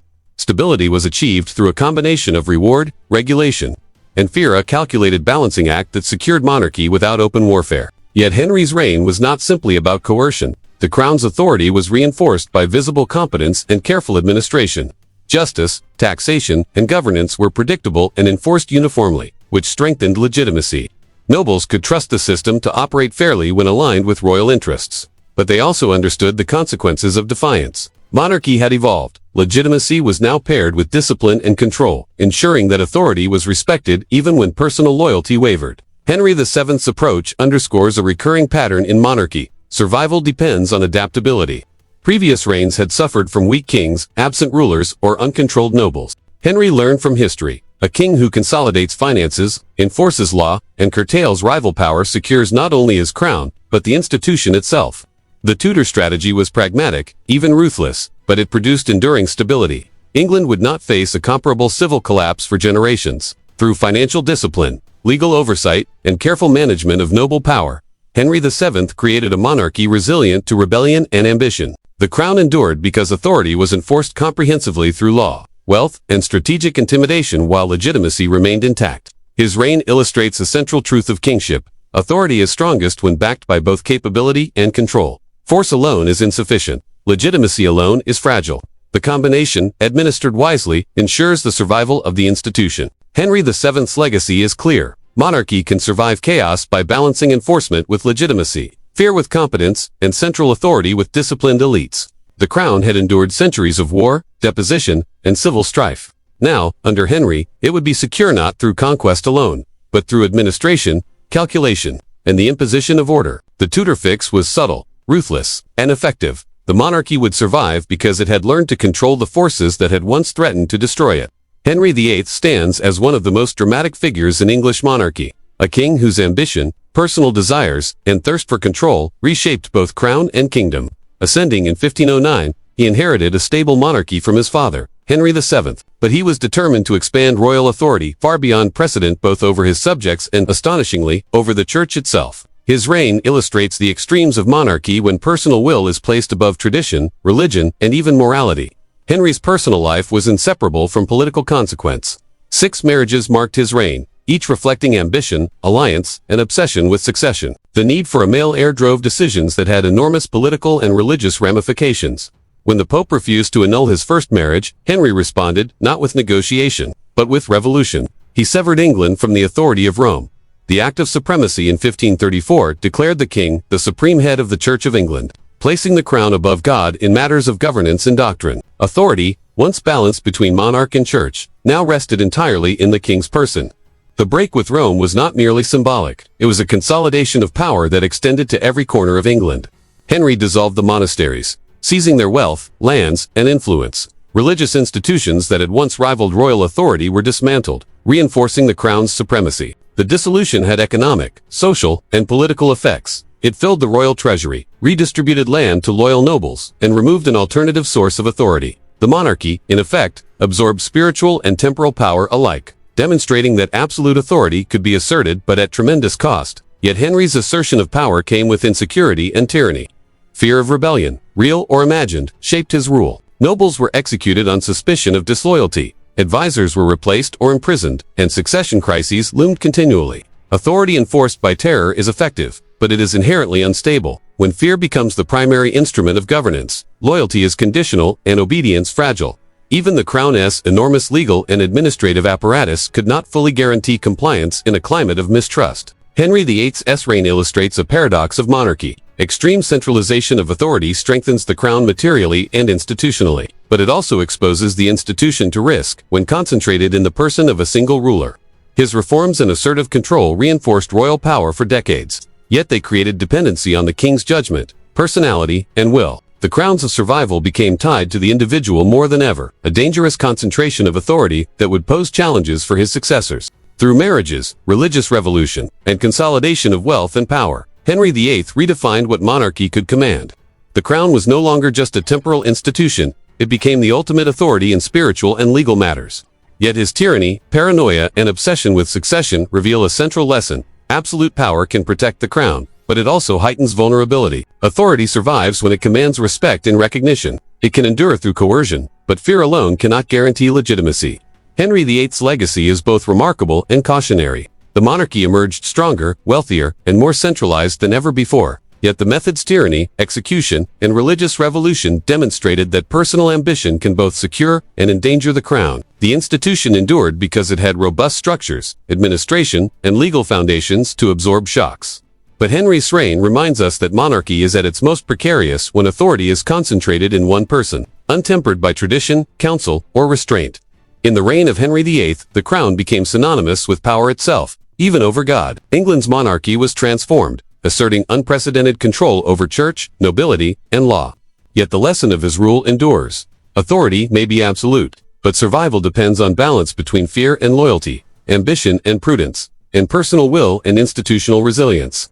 The Tudor crown would carry these lessons into the next generation, tempered by experience and necessity. The years following Henry VIII's death plunged England into a period historians often call the Children of Chaos, a time when the crown was inherited by youth, ambition, and volatile belief, exposing the fragility of monarchy even in a kingdom strengthened by centralization. Authority, succession, and legitimacy were tested repeatedly, revealing the risks inherent when kings or queens ascend before they are capable of governing, or when dynastic and religious pressures collide. Edward VI, Henry VIII's only legitimate son by Jane Seymour, became king at the age of 9.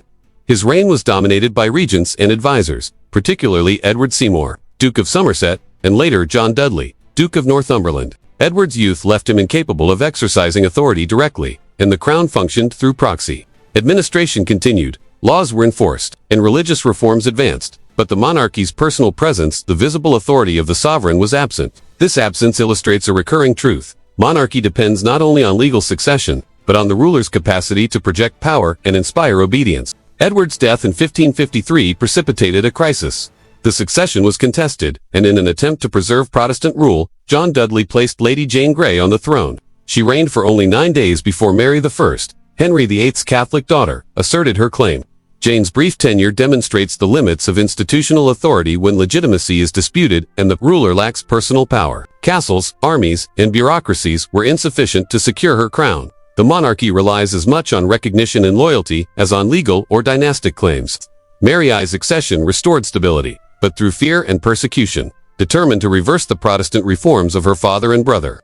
Mary enforced Catholicism with severity, executing Protestants and persecuting dissent. Authority was absolute, but it was enforced through terror, reflecting a central pattern of monarchy. Legitimacy can compel obedience, but enforcement through fear carries risk. While her reign temporarily consolidated royal authority, it alienated segments of the population and left the crown vulnerable to resistance and unrest. This period illustrates the fragility of monarchy under contested succession, religious division, and youthful or inexperienced rulers. Edward VI's minority created dependency on regents. Lady Jane Grey's claim revealed the importance of recognition and loyalty. Mary's rule demonstrated the power and danger of enforcing authority through persecution. Across these events, the crown endured not because of individual brilliance or consent alone, but but because institutional structures, succession, administration, and ceremonial legitimacy allowed continuity, despite upheaval. The children of chaos reveal that monarchy is both resilient and vulnerable. A kingdom can survive under child kings, disputed queens, and religious turmoil, but the crown's authority depends on the delicate interplay between legitimacy, governance, and loyalty. When one falters, whether through youth, mismanagement, or ideological enforcement, the risks to personal rule and dynastic continuity become immediate. Yet the crown survived. Lady Jane Grey's failure and Mary I's controversial reign did not end the institution. Succession, ceremony, and administration ensured that monarchy persisted, learning lessons about the dangers of minority rule, contested legitimacy, and reliance on coercion. England's crown, tested repeatedly, emerged as an enduring institution, capable of withstanding chaos even when individual rulers faltered. In this era, the monarchy learned that authority must be supported by recognition, competence, and the ability to navigate ideological divides. The children of chaos exemplify the tension between personal rule and institutional resilience. Kings and queens may fail. Reigns may be brief or violent. Yet the crown, the expedition, survives, absorbing lessons that shaped the monarchy for generations to come. Elizabeth I's reign represents a transformation in the exercise of monarchy, where authority depended as much on image, perception, and political acumen as on armies, law, or wealth. Ascending the throne in 1558, Elizabeth inherited a kingdom exhausted by decades of religious turmoil, economic uncertainty, and dynastic instability. Her success lay not only in governance, but in her mastery of symbolism, propaganda, and the projection of power. One of her earliest challenges was religious division. England was fractured between Catholics, loyal to Rome, and Protestants, shaped by Henry VIII and Edward VI's reforms. Elizabeth's religious settlement of 1559 sought a middle path, establishing the Church of England with herself as supreme governor, enforcing outward conformity while allowing private practice within limits. Authority, she understood, depended on legitimacy that could be broadly recognized. By framing the monarchy as the protector of both faith and nation, Elizabeth strengthened the crown's moral and political foundation. Elizabeth's personal image became central to her strategy. Known as the Virgin Queen, she cultivated a persona of chastity, dedication to duty, and symbolic immortality. Marriage was avoided, not simply for personal reasons, but as a deliberate political choice. The crown could not be shared, diluted, or jeopardized by foreign alliances. Her single status made her a symbol of the nation itself, England and crown, fused in identity. This careful construction of image reinforced authority and allowed her to negotiate, intimidate, and inspire without resorting to constant force.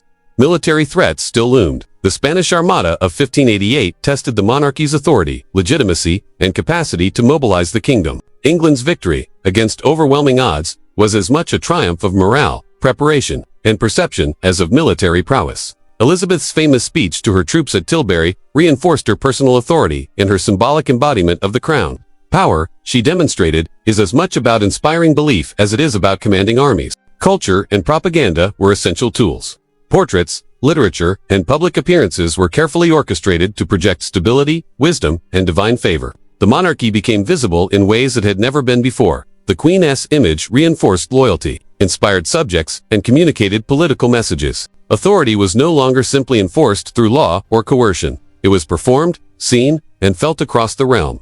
Elizabeth I demonstrates a central lesson of monarchy. The crown's survival depends on perception, legitimacy, and the symbolic integration of ruler and nation. Force and law are necessary, but insufficient. Authority is strengthened when the monarch becomes an embodiment of national identity, inspiring obedience, admiration, and unity. Her reign also illustrates balance. She navigated religion, diplomacy, and domestic politics with a skillful hand, avoiding civil war while projecting strength. The Virgin Queen's strategy, military victories, and cultural influence combined to produce a monarchy both formidable and stable, resilient to internal and external threats. Elizabeth's legacy shows that monarchy evolves. By mastering image as power, she ensured the crown's survival in an era when succession, religion, and foreign threat could have easily unraveled it. Her reign underscores a truth that resonates through centuries. Authority is not only enforced, it is performed, recognized, and believed in. The crown endures because it commands loyalty, projects legitimacy, and becomes inseparable from the identity of the kingdom itself. James I's succession in 1603 marked a new chapter in English monarchy. The crown united two kingdoms, Scotland and England, but faced the persistent tension between authority and consent. James inherited stability in succession, yet his belief in divine right and his methods of governance would challenge the monarchy. As relationship with Parliament and the people, setting patterns that would erupt in conflict for decades to come. James's claim was secure. As the son of Mary, Queen of Scots, he became King of Scotland in 1567 and, through Elizabeth I's childless death, inherited the English crown. This union of the crowns was unprecedented. One monarch, two kingdoms, separate parliaments, and distinct legal systems. The union enhanced the monarchy's prestige, yet it also complicated authority. James ruled over the peoples with different traditions, expectations, and political cultures. Maintaining legitimacy required careful balancing of symbolism, law, and personal conduct. Central to James's reign was his belief in the divine right of kings. Authority, he insisted, flowed from God, not from the consent of Parliament or the governed. This principle guided his actions. He resisted parliamentary constraints, claimed the right to govern without interference, and sought to enforce obedience as a moral and spiritual duty. Divine right bolstered his image of authority, but created friction with nobles and representatives who had long exercised influence over taxation, legislation, and governance. Authority, James learned, could be idealized, but it could not be fully imposed without negotiation and accommodation. Religious tension defined much of his reign. The Gunpowder Plot of 1605, in which Catholic conspirators attempted to assassinate the king and blow up Parliament, highlighted the stakes of legitimacy, belief, and loyalty. Authority, even divinely sanctioned, could be challenged by factions whose allegiance was conditional or whose grievances were ignored. James's response: propaganda, public ceremony, and legal repression reinforced the crown's supremacy while warning potential dissenters of the consequences of rebellion.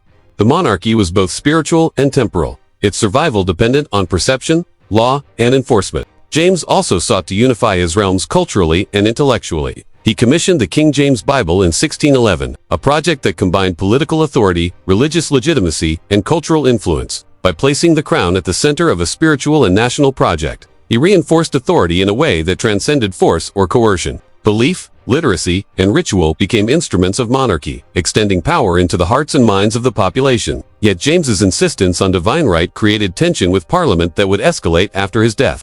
Financial strain, disputes over taxation, and resistance to unilateral authority foreshadowed the conflicts of the Stuart period. Monarchy, even when inherited securely and reinforced by ideology, cannot survive long-term without accommodation, consent, and the management of powerful intermediaries. Authority, while projected as absolute, is constrained by politics, society, and the perception of those governed.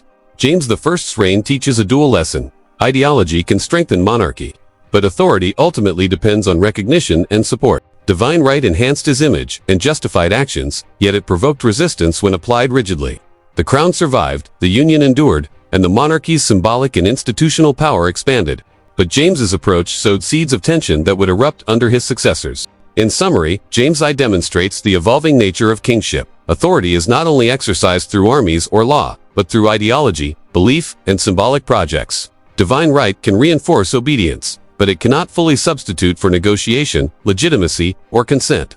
The crown endures by balancing ideology with practicality, asserting supremacy while maintaining the fragile support of those whose loyalty sustains it. Charles I's reign stands as one of the most consequential examples of monarchy tested to its limits. Ascending in 1625, he inherited a crown whose authority was already contested by Parliament, whose finances were fragile, and whose religion remained a source of division. Charles believed deeply in the divine right of kings, viewing himself as the ultimate authority whose decisions could not be questioned. Yet his insistence on absolute rule would ignite conflict that threatened both crown and kingdom. From the outset, Charles faced financial challenges. Wars with Spain and France required extraordinary funds, yet Parliament, custodian of taxation, resisted granting subsidies freely. Charles responded by levying taxes without parliamentary consent, reviving old feudal dues and imposing forced loans. These measures, legal in his interpretation but politically incendiary, eroded trust. Authority depends not only on law but on perception. When subjects and intermediaries see enforcement as overreach, legitimacy falters. The crown could command obedience temporarily, but long-term stability required consent. Religion was another fault line. Charles and his advisors, particularly Archbishop Laud, promoted an Anglican vision that emphasized ceremony, hierarchy, and conformity. Puritans and dissenters saw this as a return to Catholic-style oppression, fueling resentment and resistance. In Scotland, attempts to impose English liturgy sparked rebellion, demonstrating that authority cannot simply be asserted over deeply held belief. The crown's power, even divine in theory, has limits when it collides with faith, identity, and tradition. From 1629 to 1640, Charles pursued the personal rule, governing without Parliament in an unprecedented assertion of absolute authority. During this period, he relied on efficient bureaucracy, careful enforcement of law, and strategic financial measures to maintain control. Yet the absence of parliamentary negotiation alienated elites whose support had historically been essential to monarchy. Castles, courts, and armies maintained outward obedience, but loyalty was conditional, fragile, and increasingly brittle. Authority cannot survive solely on fear or efficiency. Perception, legitimacy, and shared governance are essential. Charles's insistence on absolute power culminated in open conflict. Resistance in England and Scotland, compounded by financial strain and ideological division, made compromise increasingly impossible. By 1642, tensions erupted into civil war. The monarchy, which had long survived through succession, administration, and institutional continuity, now faced existential threat because authority had been exercised without negotiation, accommodation, or recognition of limits. The reign of Charles demonstrates the dangers of concentrating power without balancing the expectations of those whose loyalty sustains monarchy. Absolute authority, when imposed rigidly, risks provoking rebellion, undermining legitimacy, and threatening the crown itself. Yet the institution survived even as the individual king faltered, showing that monarchy is more resilient than any single ruler, capable of enduring crises that destroy personal rule. In sum, Charles I illustrates a central truth of monarchy. Authority is strongest when legitimacy, consent, and enforcement align. Force alone can secure obedience temporarily, but sustained rule requires recognition, negotiation, and the management of elite and popular expectations. His reign teaches that the crown can survive centuries of war, misrule, and rebellion, but only if its exercise of power respects the delicate balance between authority and acknowledgement. Charles's personal failure would bring the monarchy to its lowest point, yet the institution itself would endure, reshaped by conflict and the lessons of absolute ambition. The English Civil War was a profound crisis that tested the very survival of monarchy. Charles I's insistence on absolute authority, combined with conflicts over taxation, religion, and the limits of royal power, ignited a war that pitted king against parliament, tradition against reform, and obedience against principle. This was not merely a military struggle, it was a confrontation over the nature of authority itself. The conflict divided England into two primary factions. The Royalists, or Cavaliers, fought in defense of the king and the traditional monarchy, believing that authority flowed from divine right and that rebellion against the crown was both illegal and immoral. Opposing them were the parliamentarians, or Roundheads, who argued that the king's power was not absolute, that subjects and representatives could resist overreach, and that governance required negotiation and accountability. England, long united under a crown, fractured as loyalty became conditional, and the question of legitimacy became the central issue. Military innovation played a decisive role. The new model army, organized by Parliament in 1645 under Sir Thomas Fairfax and Oliver Cromwell, combined discipline, training, and ideological commitment. Unlike the often fragmented forces of the king, it was loyal to cause as much as command. Authority in battle, like authority in governance, depended on organization, perception, and loyalty. The army's structure, morale, and commitment turned the tide, demonstrating that monarchy, even with traditional legitimacy, could be defeated when opposition was united and strategic. Charles's capture and trial marked an unprecedented challenge to monarchy itself. For the first time, a reigning English king was held accountable by his subjects. Charges of tyranny, misrule, and violation of law were presented, emphasizing that authority, even divine in claim, is conditional upon recognition and governance. The trial and subsequent execution in 1649 symbolized not merely the end of a ruler, but a profound statement about the limits of personal authority and the sovereignty of institutional and collective power. The death of Charles I was both shocking and transformative. The monarchy, as an institution, was temporarily abolished, replaced by the Commonwealth under Cromwell. England experimented with a republic, revealing that monarchy is resilient, not simply because of tradition or ceremony, but because it embodies continuity, legitimacy, and structure that survive beyond individual rulers. Yet the execution also left a lasting lesson. Authority cannot rely solely on birthright or divine claim. It must be exercised with consent, competency, and recognition from those it governs. The Civil War and execution illustrate the fragile balance between monarchy and society. Kingship is not absolute. Legitimacy depends on governance, perception, and the loyalty of elites and institutions. Authority exercised without negotiation or acknowledgement of limits risks revolt, defeat, and even death. Charles I's fate underscores that monarchy is strongest when it combines legitimacy with practical governance, and weakest when ambition, ideology, and overreach ignore the realities of power. Ultimately, the English Civil War was a crucible in which the crown was tested to its limits. Personal failure, ideological rigidity, and contested legitimacy combined to challenge monarchy in unprecedented ways. Yet the institution survived. When Charles I was gone, the monarchy returned under Charles II, strengthened by the lessons of compromise, negotiation, and the recognition that authority must be exercised within the balance of law, consent, and perception. The king may fall, but the crown endures, shaped by history, resilience, and the enduring demands of those it governs. Oliver Cromwell's rise to power marked an extraordinary, unprecedented chapter in English history, a republic without a crown, where authority rested on force, ideology, and institutional control rather than dynastic legitimacy. Following the execution of Charles I, England entered a period in which the monarchy itself was abolished, and the nation was governed by a combination of parliament and military authority, culminating in Cromwell's role as Lord Protector. This experiment revealed both the potential and the limits of authority exercised outside traditional monarchy. Cromwell's regime relied heavily on military power. The new model army, already instrumental in defeating the king, became the backbone of governance. Discipline, loyalty, and ideological cohesion allowed Cromwell to enforce policies across England, Scotland, and Ireland. Authority, in this context, was inseparable from force, where monarchy had relied on consent, ceremony, and inherited legitimacy. Cromwell relied on military presence, surveillance, and control of key fortresses. Power could be projected effectively, but it remained inherently precarious. It was respected because it could be enforced, not because it was accepted as right by tradition. Religion shaped both policy and repression under Cromwell. Puritan ideals informed governance, emphasizing moral conformity, social discipline, and strict observance of law. Nonconformists, Catholics, and Anglicans often faced persecution or restriction. Authority was reinforced through ideological conformity, and rebellion was harshly suppressed, particularly in Ireland, where campaigns were brutal and far-reaching. The English experience demonstrated a pattern. Central authority can be strengthened through religion and ideology, but coercion carries enduring risks, alienating populations and sowing resentment. Cromwell also expanded the reach and capability of England beyond its borders.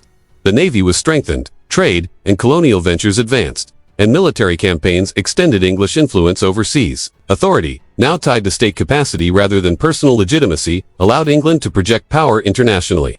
The institution of government, though temporarily non-monarchical, demonstrated that the crown's functions, from defense to administration, could survive without a king, though legitimacy in the eyes of the population remained contested. Yet Cromwell's rule also highlighted the fragility of authority detached from tradition.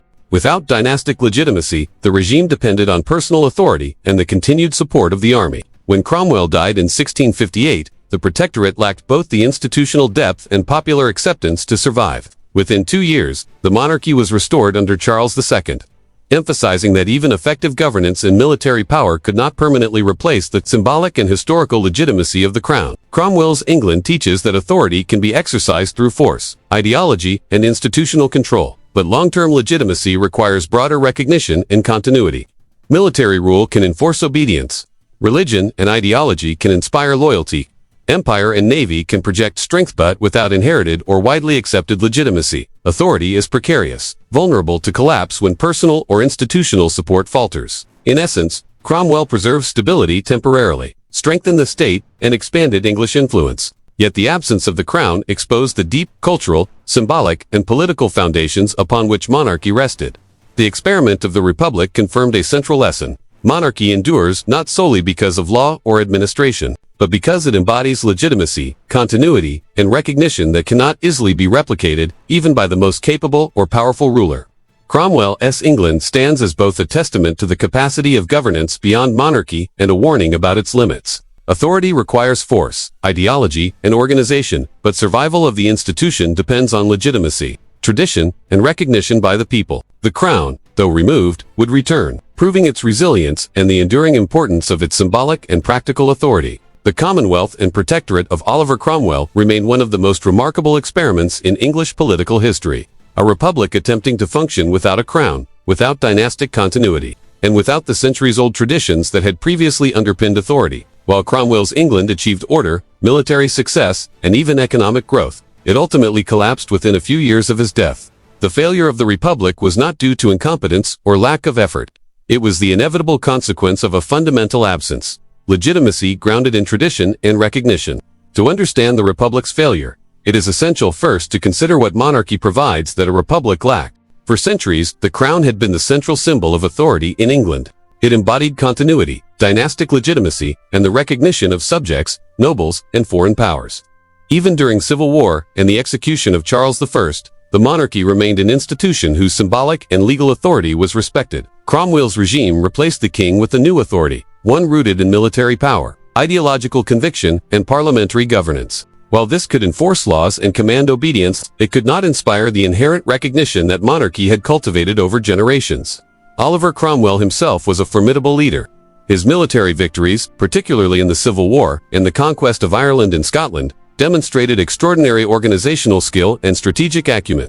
He maintained discipline among the new model army, enforced law, and pursued foreign and colonial ambitions. On the surface, the Republic was functioning. Trade expanded, the navy grew stronger, and internal rebellions were suppressed. Yet all of this was underpinned by coercion, not consent.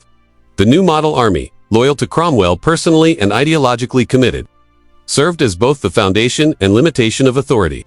One of the critical failures of the Republic was its inability to cultivate legitimacy beyond the army and its ideological supporters. The crown had long relied on recognition from multiple layers of society: nobles, clergy, merchants, and commoners. The monarchy's ceremonies, traditions, and dynastic continuity reinforced acceptance of authority, even when individual rulers were weak or unpopular. The Republic, in contrast, was perceived as an artificial construct, lacking historical roots and symbolic resonance. While laws could be passed, taxes collected, and armies maintained, the people's recognition of authority, the belief that government was rightful, was never fully achieved. Authority without legitimacy is inherently precarious. Compliance can be enforced temporarily, but loyalty remains conditional. Religion, which had been both a tool and a source of conflict under Cromwell, also contributed to the instability of the Republic. Puritan ideals shaped governance, emphasizing moral discipline, personal piety, and social conformity. Yet these religious reforms alienated large segments of the population. Anglicans, Catholics, and even moderate Protestants found themselves restricted, taxed, or persecuted. Where monarchy had often accommodated religious diversity pragmatically, the Republic enforced ideological conformity. Authority became moralized and conditional. And when belief was insufficient to inspire genuine loyalty, resentment festered.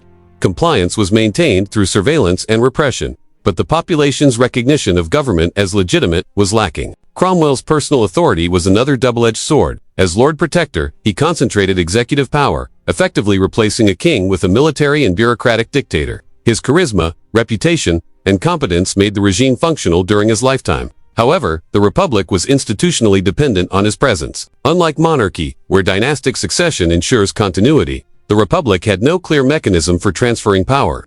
When Cromwell died in 1658, the foundations of the Commonwealth collapsed almost immediately. The army, once loyal to him personally, fractured, and Parliament struggled to assert authority. England's political system had relied on a single individual to enforce legitimacy, and when that individual was gone, the state's cohesion disintegrated. The failure of the Republic also stemmed from its inability to reconcile power with tradition. Authority is more than the enforcement of law or military might. It is the recognition that governance is rightful and enduring. Monarchy had accumulated centuries of legitimacy through symbols, rituals, and continuity. Subjects understood the crown as both temporal and sacred, linking human authority with divine sanction. The Republic tried to substitute ideology, bureaucracy, and military discipline for this symbolic power. But such foundations are fragile. Without tradition and historical recognition, authority must be continuously reinforced through coercion, a condition that cannot sustain a stable society indefinitely. Foreign relations further exposed the Republic's vulnerabilities. European powers had long treated monarchy as the recognized form of English government. Diplomacy, marriage alliances, and treaties relied on established legitimacy. Cromwell's England, while militarily competent, lacked the dynastic authority that commanded respect abroad. The absence of a crown made the state unusual, even suspect, in the eyes of other monarchies. While this did not prevent military or economic success, it limited long-term diplomatic stability, reinforcing the sense that the Republic was an anomaly rather than a natural continuation of English authority. Another dimension of failure was the reliance on fear and coercion. The army maintained order, suppressed uprisings, and enforced policies. Puritan ideology reinforced moral and social control. Yet governance through fear creates obedience that is brittle. It responds to immediate enforcement but erodes genuine loyalty and long-term stability. The moment enforcement weakens through death, retirement, or disunity, authority collapses. Cromwell's death demonstrated precisely this pattern. Without the personal enforcement and ideological cohesion he embodied, the mechanisms of control proved insufficient to maintain the state. The collapse of the Republic in 1660, leading to the restoration of Charles II, confirms the central lesson of this period. Legitimacy cannot be created solely by force, law, or ideology. Authority endures when it is recognized, understood, and embedded within tradition. Cromwell's England, despite its achievements, lacked the symbolic and historical grounding that monarchy provided. The crown, once restored, benefited from the collective memory of legitimacy, ceremony, and continuity that had been suspended during the Republican experiment. The English Republic also highlights a broader pattern in political history. Institutions can be remarkably resilient, but they survive most effectively when authority is both exercised and recognized. Cromwell's rule shows that competence, organization, and military power can maintain order temporarily. Yet for enduring governance, legitimacy, rooted in tradition, ceremony, and symbolic authority is essential. Where these elements are absent, even effective rulers face structural instability, factionalism, and eventual collapse. Finally, the failure of the Republic underscores the inseparability of monarchy from identity, culture, and institutional memory. The crown embodies continuity that transcends individual rulers. Cromwell's England was competent, disciplined, and militarily capable, yet it could not reproduce the social, symbolic, and psychological acceptance that monarchy conferred. Authority without tradition, recognition, and legitimacy is inherently provisional. The Republic's collapse and the swift restoration of Charles II demonstrate that monarchy, as an institution, is more than the sum of its rulers. It survives through continuity, legitimacy, and the recognition of those it governs. In conclusion, the English Republic failed because it attempted to exercise authority without legitimacy, without dynastic continuity, and without the historical and symbolic power that monarchy provides. Military enforcement, bureaucratic efficiency, and ideological zeal were insufficient substitutes for tradition. Cromwell's England temporarily preserved order, advanced the state, and projected power abroad. Yet it could not secure the long-term recognition and consent of the population.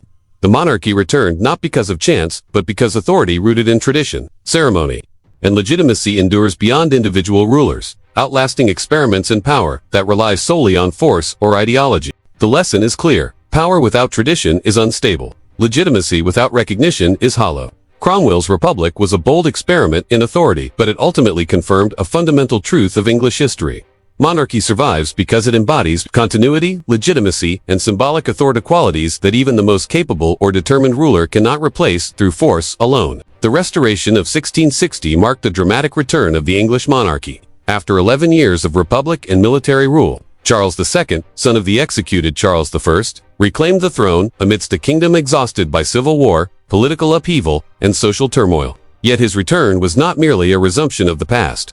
It was a redefinition of monarchy, tempered by lessons learned from rebellion, regicide, and the fragile experiment of Cromwell's republic. Authority, legitimacy, and symbolism would now coexist with pragmatism, negotiation, and the ever-present need to balance royal ambition with political reality. Charles II's accession was at once triumphant and cautious. He arrived in London to popular acclaim, hailed as the merry monarch who restored continuity, stability, and the familiar rhythms of court and governance. Yet the crown he inherited was fragile. The scars of civil war, the lingering influence of parliament, and the memories of the protectorate meant that absolute rule like that sought by his father was no longer possible without negotiation. Monarchy could survive, but survival now required adaptation. Charles understood that the crown's authority could be enhanced through charm, culture, and spectacle, not solely through coercion or ideology. Culture returned alongside the king. Court life, theater, music, and the arts flourished under Charles II, signaling both a reprieve from Puritan austerity and a deliberate projection of royal authority.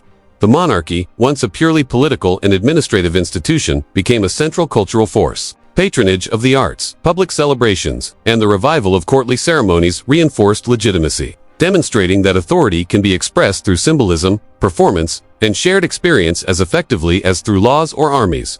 The crown's presence was everywhere, in architecture, fashion, literature, and public ritual, binding the population to monarchy through admiration, participation, and the projection of royal identity. Yet Charles's reign was marked by vulnerability as well as pageantry. The Great Plague of 1665 and the Great Fire of London in 1666 were both disasters that tested the monarchy's authority and the resilience of the state.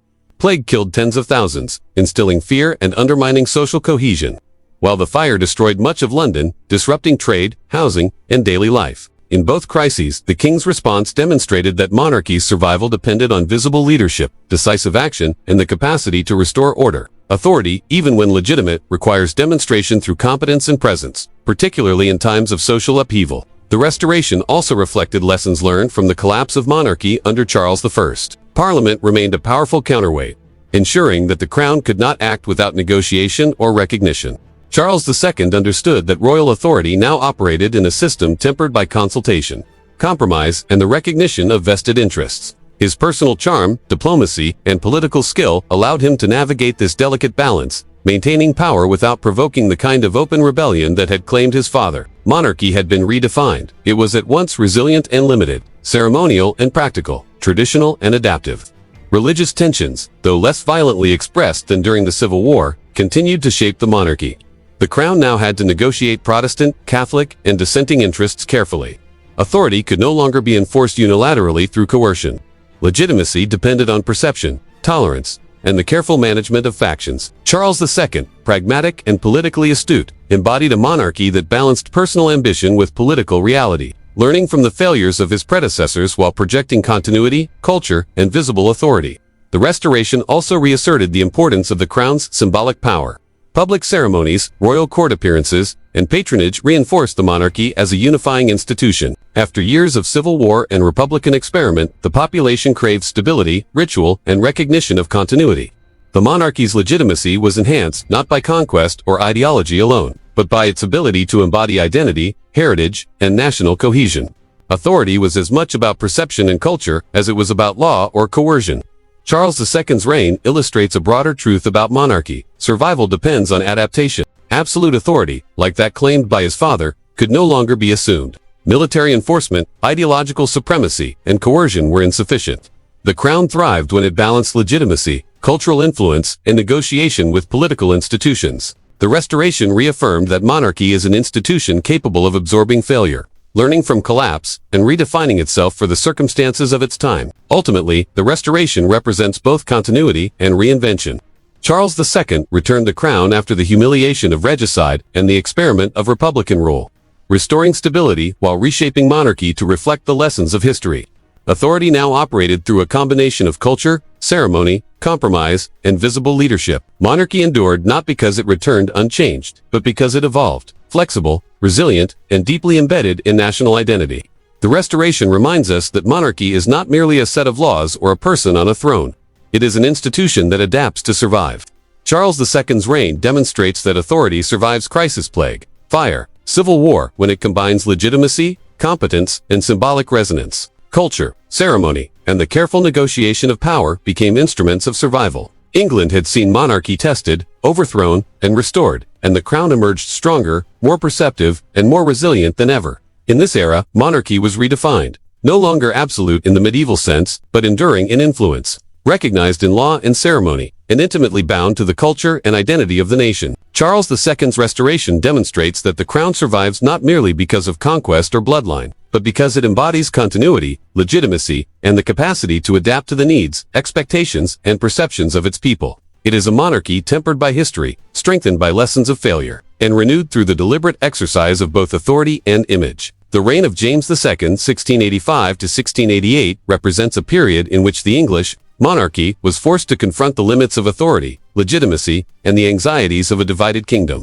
Born into the Stuart line, James inherited a crown with historical prestige and symbolic continuity. But he also carried the burdens of personal conviction, religious controversy, and a society increasingly wary of absolute authority. His reign demonstrates how fear-ridden in religion, succession, and public perception can destabilize even a hereditary monarchy. James ascended the throne at a time when England was still healing from civil war, regicide, and the oscillation between monarchy and republic. Unlike his father, Charles I, James inherited a more structured, resilient monarchy, tempered by centuries of evolving institutions, parliamentary authority, and legal precedent. Yet, his personal religious convictions, devout Catholicism in a predominantly Protestant country, placed him in direct conflict with the beliefs, traditions, and expectations of his subjects.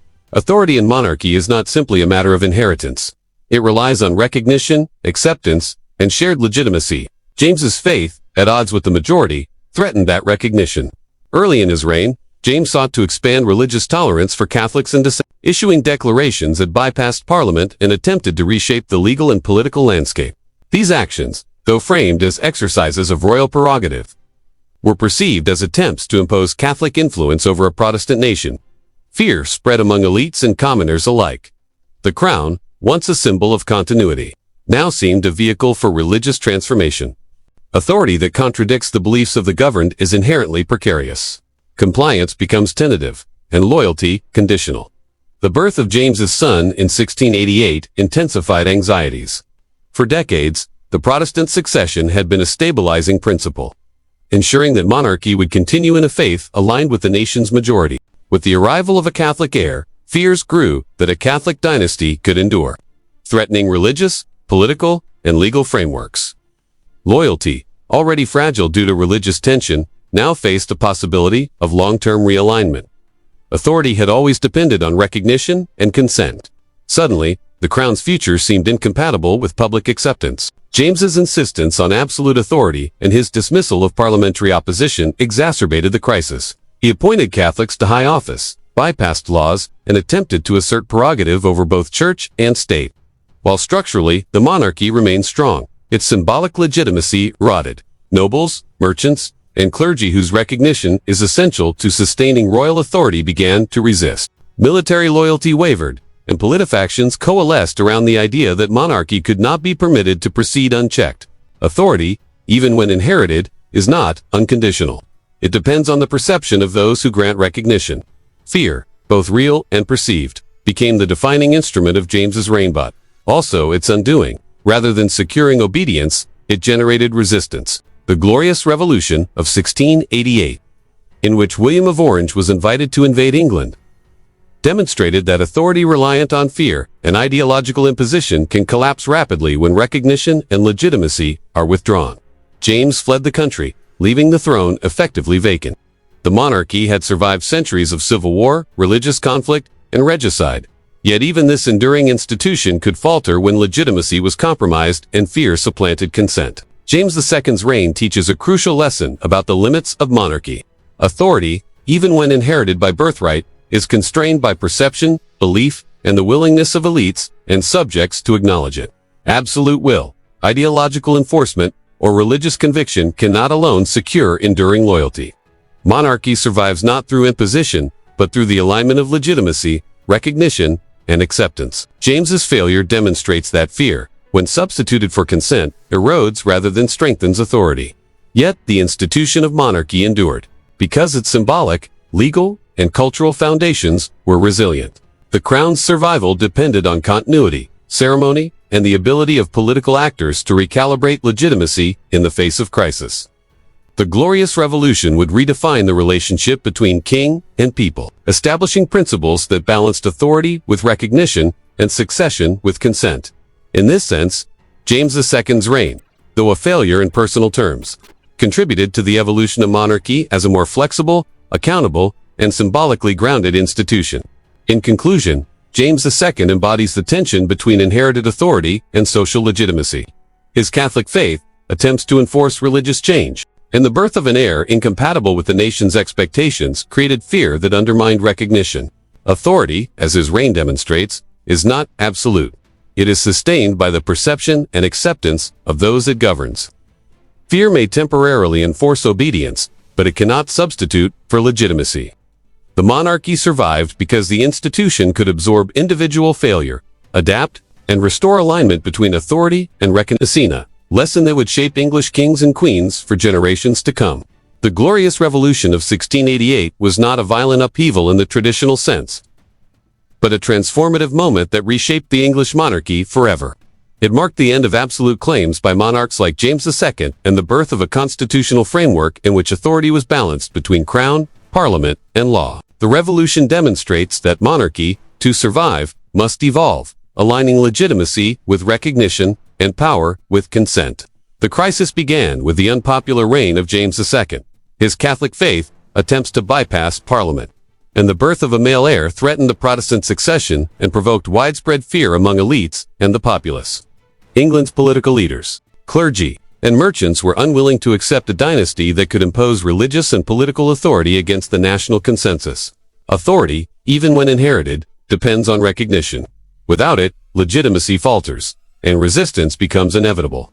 William of Orange, married to James's Protestant daughter Mary, became the focal point of opposition. Invited by political leaders to intervene, William landed in England in 1688 with minimal bloodshed, a calculated combination of diplomacy, military presence, and elite support. The key to this revolution's success was not brute force alone, but the withdrawal of recognition from James II. Soldiers, officials, and nobles defected, undermining the king's authority without large-scale fighting. The Glorious Revolution illustrates that legitimacy is as vital as military power. A ruler abandoned by those who sustain authority cannot govern effectively. James II fled, leaving the throne effectively vacant. Parliament then extended the crown jointly to William and Mary, a decision that formalized the shift from personal, hereditary rule toward governance constrained by law and consent. This transition was codified in the Bill of Rights of 1689, which set clear limits on royal authority.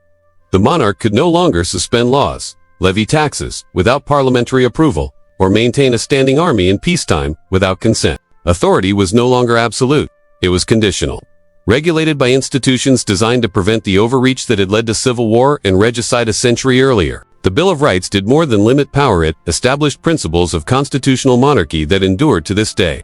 Parliament became the guarantor of law and the representative of the people, while the crown retained symbolic, legal, and executive authority. Monarchy survived, but it had been redefined. Legitimacy was now inseparable from recognition, negotiation, and adherence to shared rules.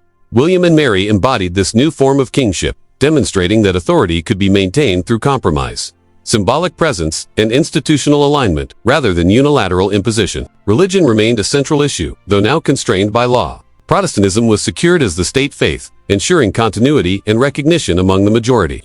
Catholicism was tolerated in limited ways but barred from succession, reflecting the understanding that legitimacy depends on alignment with social and political norms. The crown's survival now required respect for shared conventions, negotiation with elites, and recognition of public sentiment.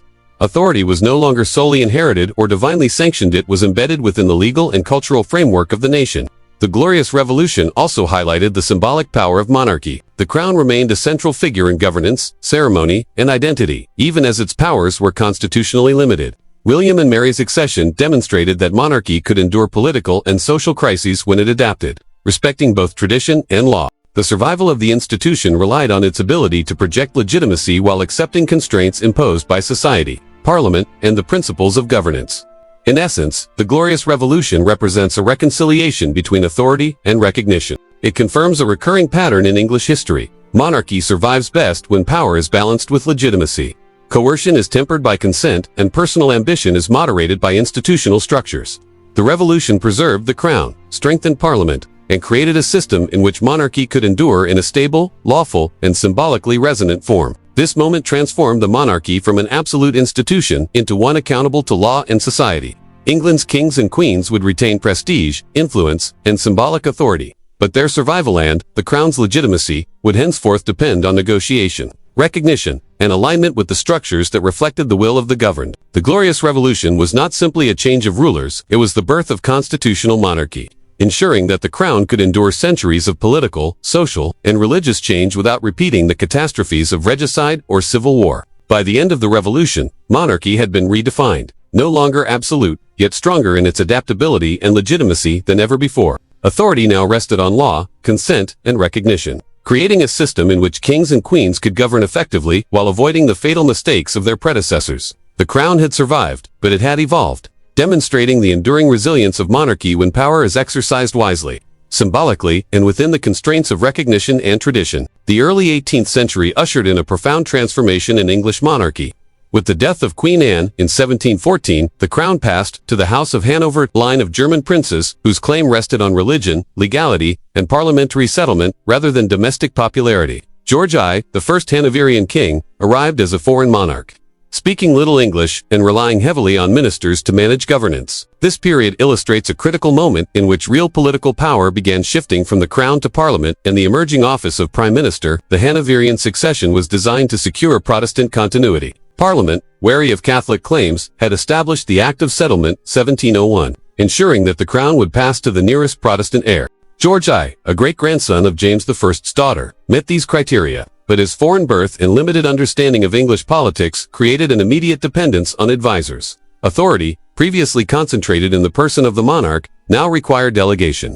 The crown remained symbolically central, but the practical exercise of power increasingly rested in the hands of ministers and parliamentary leaders. George I's lack of language skills, familiarity with English institutions, and personal networks forced him to rely on a council of trusted advisors, most notably Robert Walpole, who would come to be recognized as Britain's first de facto prime minister. Decision-making shifted from royal prerogative to bureaucratic and parliamentary management. Policies, taxation, foreign diplomacy, and domestic administration were increasingly conducted by ministers accountable to Parliament rather than directly to the monarch. Authority was still symbolically vested in the crown, but practical power was moving into structured institutions. This shift reflected a broader evolution in governance. The crown's survival no longer depended solely on personal charisma, military strength, or control of land and law. Instead, it required negotiation, institutional collaboration, and acceptance of parliamentary supremacy in certain domains. The Hanoverian kings provided continuity, ceremonial prestige, and symbolic legitimacy.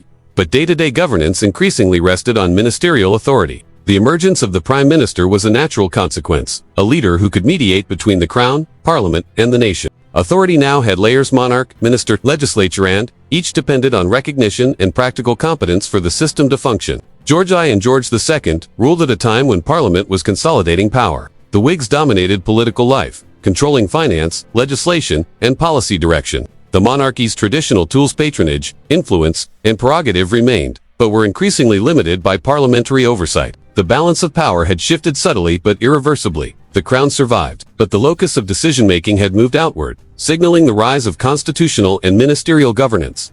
Religion remained a stabilizing factor in authority. The Hanoverian succession reinforced Protestant legitimacy and aligned monarchy with national identity. Yet the foreign nature of the kings heightened the symbolic importance of religion. Loyalty to the crown was reinforced by recognition of the Protestant succession, rather than personal attachment or historical familiarity. Authority was increasingly abstracted, dependent on legality and institutional continuity rather than personal connection between ruler and people. The Hanoverian experiment demonstrates that monarchy can endure even when personal power is diminished, as long as symbolic legitimacy, tradition, and institutional recognition remain intact. The crown became a unifying symbol above the fray of political negotiation. While ministers and parliament exercised the functional levers of governance, authority evolved from direct rule to indirect influence, a transition that would define modern constitutional monarchy. This period also highlights the adaptability of the crown. Although George I and his successors lacked the personal charisma or military control of earlier kings, they maintained stability, continuity, and symbolic authority. By delegating power effectively, they preserved the monarchy as an institution, ensuring that it remained central to national identity, even as practical governance shifted to others. Authority, it became clear, could be exercised effectively without the monarch controlling every decision, provided legitimacy and recognition endured. The Hanoverian experiment set the stage for the modern British state. It demonstrated that monarchy could survive loss of direct power, provided it retained ceremonial, symbolic, and institutional roles. The emergence of the prime minister codified the separation between symbolic authority and functional governance, a balance that allowed the crown to endure while parliament increasingly shaped policy, law, and national direction. In essence, this era shows that monarchy is not simply about power held, but power acknowledged. George I and George II were foreign kings who exercised limited personal authority. Yet their reigns stabilized the succession, reinforced legitimacy, and allowed England to develop enduring political institutions. The crown survived, not by dictating policy or commanding armies, but by adapting to new structures, acknowledging limits, and embracing a symbolic role that preserved continuity and national cohesion. The Hanoverian experiment underscores a fundamental truth of monarchy. Its survival depends on flexibility, recognition, and the capacity to maintain legitimacy even as practical power shifts. Authority can evolve, layered across institutions and individuals. Yet the crown remains central, resilient, and enduring, a symbol that commands recognition even when day-to-day governance rests elsewhere. The reign of George III, 1760 to 1820, represents a pivotal moment in the evolution of the British monarchy, highlighting both the enduring strengths of the crown and the stark limits of royal authority in an age of empire, revolution, and political transformation. George III inherited a global empire, immense wealth, and centuries of accumulated prestige, yet his reign was marked by dramatic losses, internal challenges, and personal struggles that would shape the perception and role of monarchy for generations. George III ascended the throne as a young, ambitious monarch determined to assert influence over government and policy. Unlike his Hanoverian predecessors, he sought to be actively involved in decision-making, exercising the authority of the crown to guide ministers, influence parliament, and shape the direction of national and imperial policy. His early reign demonstrated that monarchy, while increasingly constrained by parliamentary institutions, could still wield considerable political leverage when combined with strategic engagement and personal determination. Authority, however, is effective only when exercised with recognition, skill, and alignment with the broader political and social context, a lesson George would repeatedly confront. The defining challenge of his reign came with the American colonies. Long under British rule, the colonies had grown economically, culturally, and politically independent, developing expectations of self-governance and a sense of identity distinct from the crown. Attempts by George and his ministers to impose taxation, enforce parliamentary authority, and regulate colonial affairs ignited resistance. The resulting American Revolution, 1775 to 1783, demonstrated that even centuries of imperial power could be contested when authority lacked legitimacy in the eyes of those it governed. Military strength and legal claims could not substitute for recognition. The colonies refused to accept rule imposed without consent. The loss of the American colonies was a severe blow to the crown's prestige and authority. For George, it was deeply personal. He had invested his energy and ambition in maintaining imperial control. Yet the outcome underscored a recurring theme in monarchy: legitimacy, support, and the consent of those governed are as vital as inherited power or legal authority. A king may possess symbolic and formal authority, but practical control requires the acknowledgement of those subjected to it. The revolution demonstrated that monarchy, even one centuries old and globally powerful, cannot enforce authority without recognition and cooperation. George III's personal struggles further complicated the monarchy's authority. In the later decades of his reign, he suffered from recurring episodes of mental illness, which limited his ability to govern and raised public concern about the stability of the crown. Regency crises tested the institutions surrounding monarchy, as ministers, parliament, and family members navigated the tension between personal incapacity and the need for effective governance. These episodes illustrated that monarchy, while resilient as an institution, is vulnerable when authority becomes dependent on the health, presence, or competence of a single ruler. The crown endures, but only if the surrounding structures and recognition of legitimacy can compensate for individual weakness. Despite setbacks, George III's reign also reinforced the evolving nature of constitutional monarchy. Power increasingly shifted to parliament, ministers, and bureaucrats, yet the crown remains symbolically central. The monarchy's prestige, ceremonial role, and institutional continuity preserved national cohesion during crises. George III exemplifies the duality of modern monarchy. Personal influence could shape policy and perception, but ultimate authority depended on cooperation with evolving institutions and the recognition of elites and the public. Monarchy survives not simply through command, but through alignment of legitimacy, perception, and institutional support. The era of George III also highlights the tension between imperial ambition and domestic legitimacy. Authority can extend across oceans, enforce law, and project power globally. Yet, it is constrained by perception, compliance, and loyalty. The American Revolution revealed that symbolic authority and legal claim are insufficient without recognition by those governed. Monarchy, while enduring domestically, faced a stark reality that legitimacy in empire must be maintained, not assumed. Failure to secure it leads to revolt, loss, and the reshaping of authority. In summary, George III's reign illustrates the enduring lessons of monarchy in the modern age. Inherited power and ceremonial prestige can maintain symbolic authority, yet practical control relies on recognition, legitimacy, and institutional support. Personal determination, ambition, and engagement can extend influence, but they cannot overcome resistance rooted in principle, identity, or lack of consent. The loss of America, combined with the challenges of mental illness and evolving parliamentary authority, demonstrates that monarchy is strongest when authority is balanced with recognition and weakened when legitimacy is ignored or contested. Ultimately, George III embodies the paradox of monarchy in an age of empire. The crown remains central, enduring, and symbolic, yet its practical power is increasingly mediated by institutions, perception, and consent. Authority can be projected globally, yet it cannot compel loyalty where legitimacy is absent. His reign stands as a testament to both the resilience and the limits of monarchy, confirming that the crown survives not simply through inheritance or ambition, but through recognition, adaptation, and the careful negotiation of authority within a changing world. The reign of William IV, 1830 to 1837, represents a pivotal moment in the evolution of the British monarchy, marking the intersection of royal authority, parliamentary reform, and the accelerating forces of industrial and social change. William inherited a crown that was increasingly ceremonial, constrained by precedent and parliament, yet still capable of influence when exercised with prudence and awareness of political realities. His reign demonstrates how monarchy adapted to a society transformed by industrialization, urban growth, and the rising demands for representation and accountability.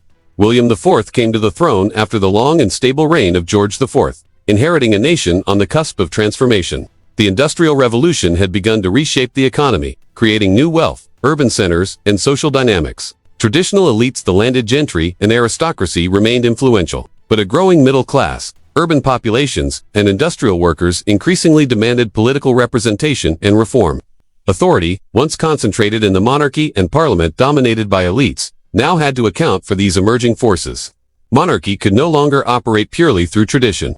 It had to navigate a landscape of social change and evolving expectations. Parliamentary reform became the defining issue of William's reign. The existing system was deeply unequal, with representation skewed toward rural areas and rotten boroughs, while growing industrial cities remained underrepresented. Popular pressure for change grew, driven by petitions, public debate, and social agitation. William recognized the potential for unrest and the necessity of compromise. Unlike some of his predecessors, he was willing to engage actively in the political process, using his position to encourage reform while respecting the boundaries imposed by Parliament and precedent. Authority in this context relied on negotiation, persuasion, and symbolic endorsement rather than coercion. The passage of the Reform Act of 1832 was the crowning achievement of William's reign. The act expanded the electorate, redistributed parliamentary seats to reflect demographic realities, and laid the foundation for a more representative political system. The king's support for reform, combined with the willingness of politicians to compromise, ensured a peaceful transition that reinforced the monarchy's relevance. Authority was exercised through subtle influence rather than unilateral command, demonstrating that monarchy in the modern era could remain central to governance even as practical power shifted toward elected representatives. William IV's reign also illustrates the monarchy's symbolic function in an era of rapid social and economic transformation.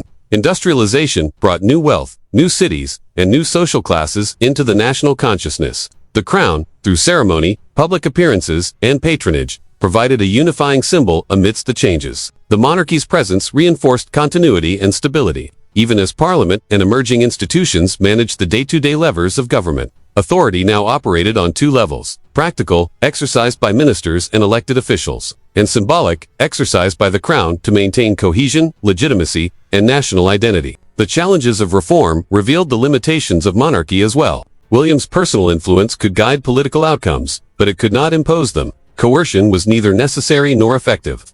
Legitimacy, recognition, and negotiation were the true instruments of power. Authority had shifted irrevocably. The crown's survival depended not on direct rule, taxation, or military command, but on its ability to mediate, symbolize, and legitimize decisions made within the constitutional framework. William IV's reign also intersected with wider social and economic change. The Industrial Revolution brought both opportunity and instability. Urbanization, labor unrest, and economic dislocation created pressures that the monarchy could not address alone. Instead, authority became a shared enterprise. Monarchy, parliament, and emerging political institutions collaborated to maintain order, guide reform, and preserve legitimacy.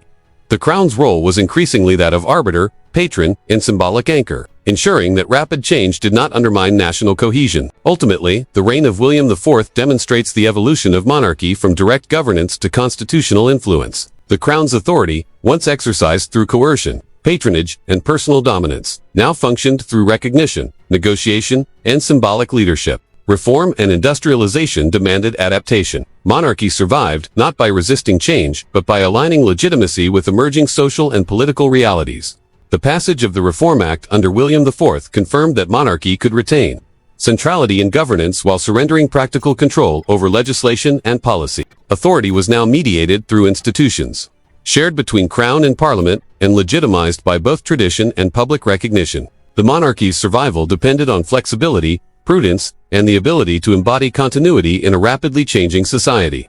In conclusion, William IV's reign marks a turning point in the history of the British monarchy. Faced with industrial transformation, urban growth, and demands for political reform, the crown adapted by embracing negotiation, symbolic influence, and constitutional restraint. The monarchy remained relevant, respected, and enduring, not because it exercised unchecked power, but because it aligned legitimacy with recognition, tradition with change, and authority with the evolving structures of governance. The era of industrial reform would continue to challenge and shape monarchy, but under William IV, the crown demonstrated its resilience, adaptability, and enduring centrality in national life. The reign of Queen Victoria, 1837 to 1901, represents a defining moment in the transformation of the British monarchy. For over 6 decades, Victoria presided over an empire expanding across continents, a society transformed by industrialization, and a political system in which her personal power was increasingly symbolic rather than executive. Her reign demonstrates how monarchy can endure not through the exercise of raw authority, but through embodiment of national identity, moral leadership, and symbolic continuity. Victoria inherited a nation in the midst of profound change. The Industrial Revolution had altered every facet of English life. Cities swelled with workers, factories reshaped economies, and technological innovation transformed transportation, communication, and production. Social hierarchies were shifting, creating new political pressures, demands for reform, and challenges to traditional authority. In this context, monarchy could no longer rely on personal command, patronage, or coercion. It needed to redefine itself, emphasizing symbolism, continuity, and moral authority to maintain legitimacy. The Victorian monarchy became inseparable from the ideals of duty, restraint, and moral rectitude. Victoria herself cultivated an image of devotion to family, to nation, and to empire that projected stability and continuity in an era of rapid change. This moral authority extended beyond personal reputation. It reinforced the crown as a unifying institution.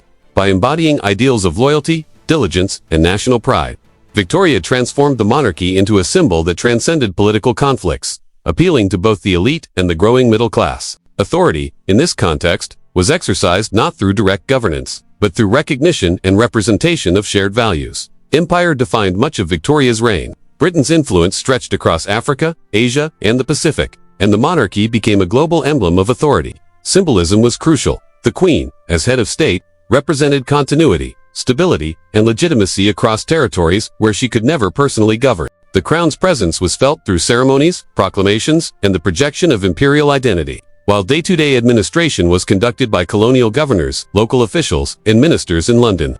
Victoria's authority, though largely ceremonial in practice, underscored a broader pattern.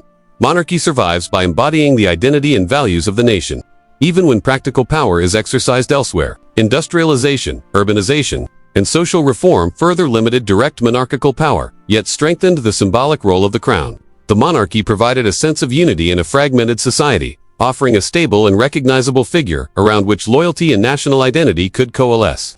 Authority was less about legislation or coercion and more about embodiment. The Queen symbolized continuity, legitimacy, and the nation's enduring values. In this sense, monarchy adapted to modernity by transforming power from direct exercise to cultural and symbolic resonance. Victoria also navigated constitutional realities with careful awareness. Parliament dominated political decision-making. Ministers led governance, and public opinion increasingly influenced policy.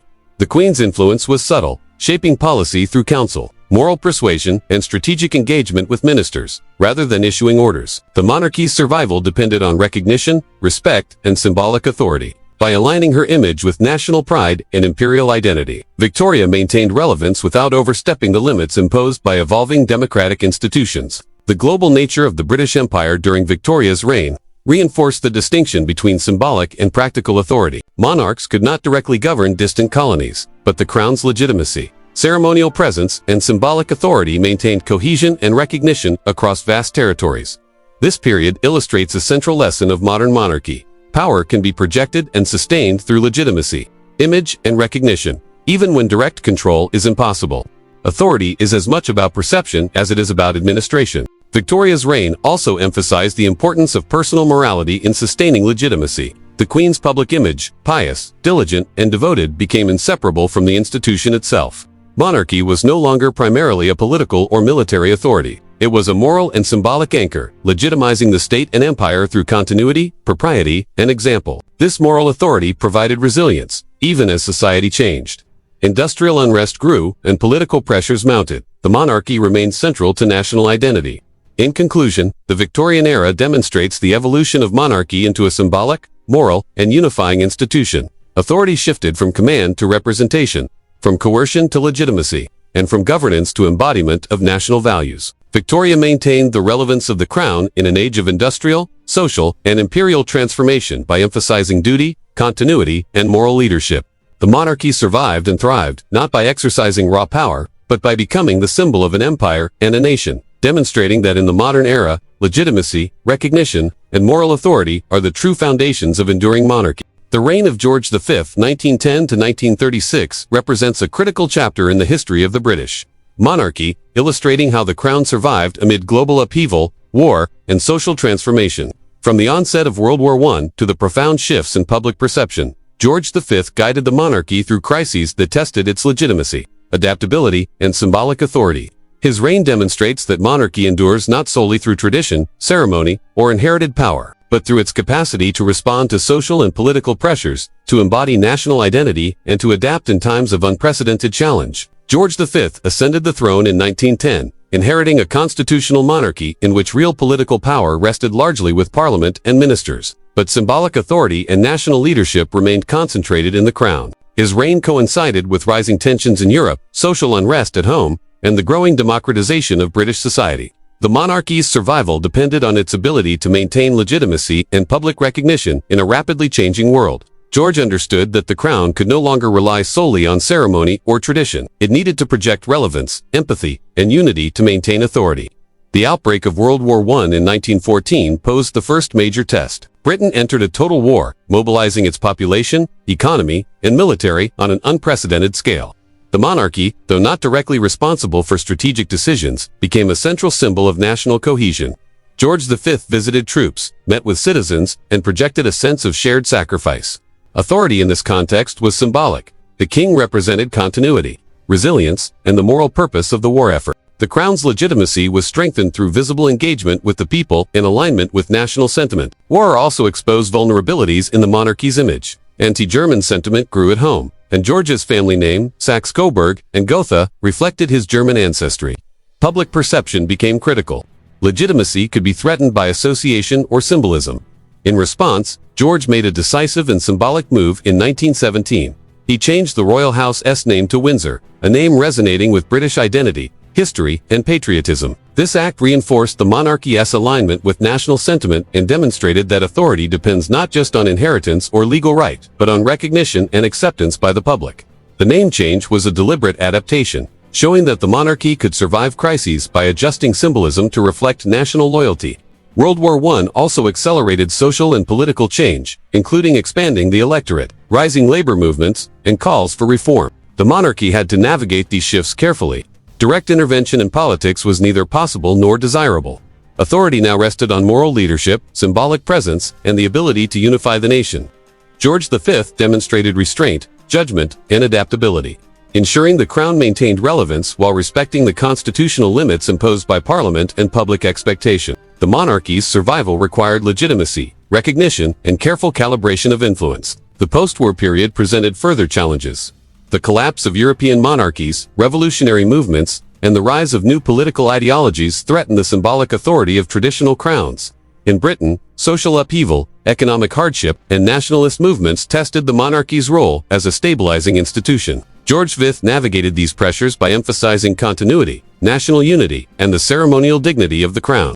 Public engagement, personal example, and alignment with emerging national identity ensured the monarchy retained legitimacy even as its practical political power diminished. George V's reign also demonstrates the importance of symbolic evolution in sustaining monarchy. By renaming the royal house, engaging with the people, and aligning ceremonial authority with national sentiment, the crown adapted to a world where inherited power was insufficient to maintain legitimacy.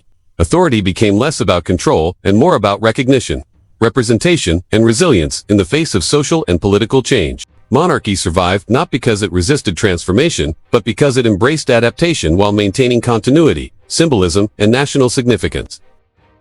The reign of George V underscores the resilience of the British monarchy in the modern era. Confronted with global war, social upheaval, and challenges to legitimacy, the crown endured by adapting to circumstance, projecting moral and symbolic authority, and aligning itself with national identity. The change of the royal name to Windsor exemplifies the monarchy's capacity to survive by recalibrating symbolism to reflect public perception. George V demonstrates that in the modern world, monarchy persists not through inherited power alone, but through legitimacy, recognition, and the ability to navigate crises while maintaining continuity and trust. The reign of Edward VIII in 1936, though brief, and the subsequent accession of George VI, illustrate a moment of profound crisis and transformation for the British monarchy. Authority, legitimacy, and symbolism were tested not only by personal choices at the highest level, but also by the looming threat of global conflict. The crown's survival depended on resilience, adaptability, and the ability to embody national unity in times of both scandal and war. Edward VIII ascended the throne with the inherited prestige of the House of Windsor, yet his reign was immediately overshadowed by personal controversy.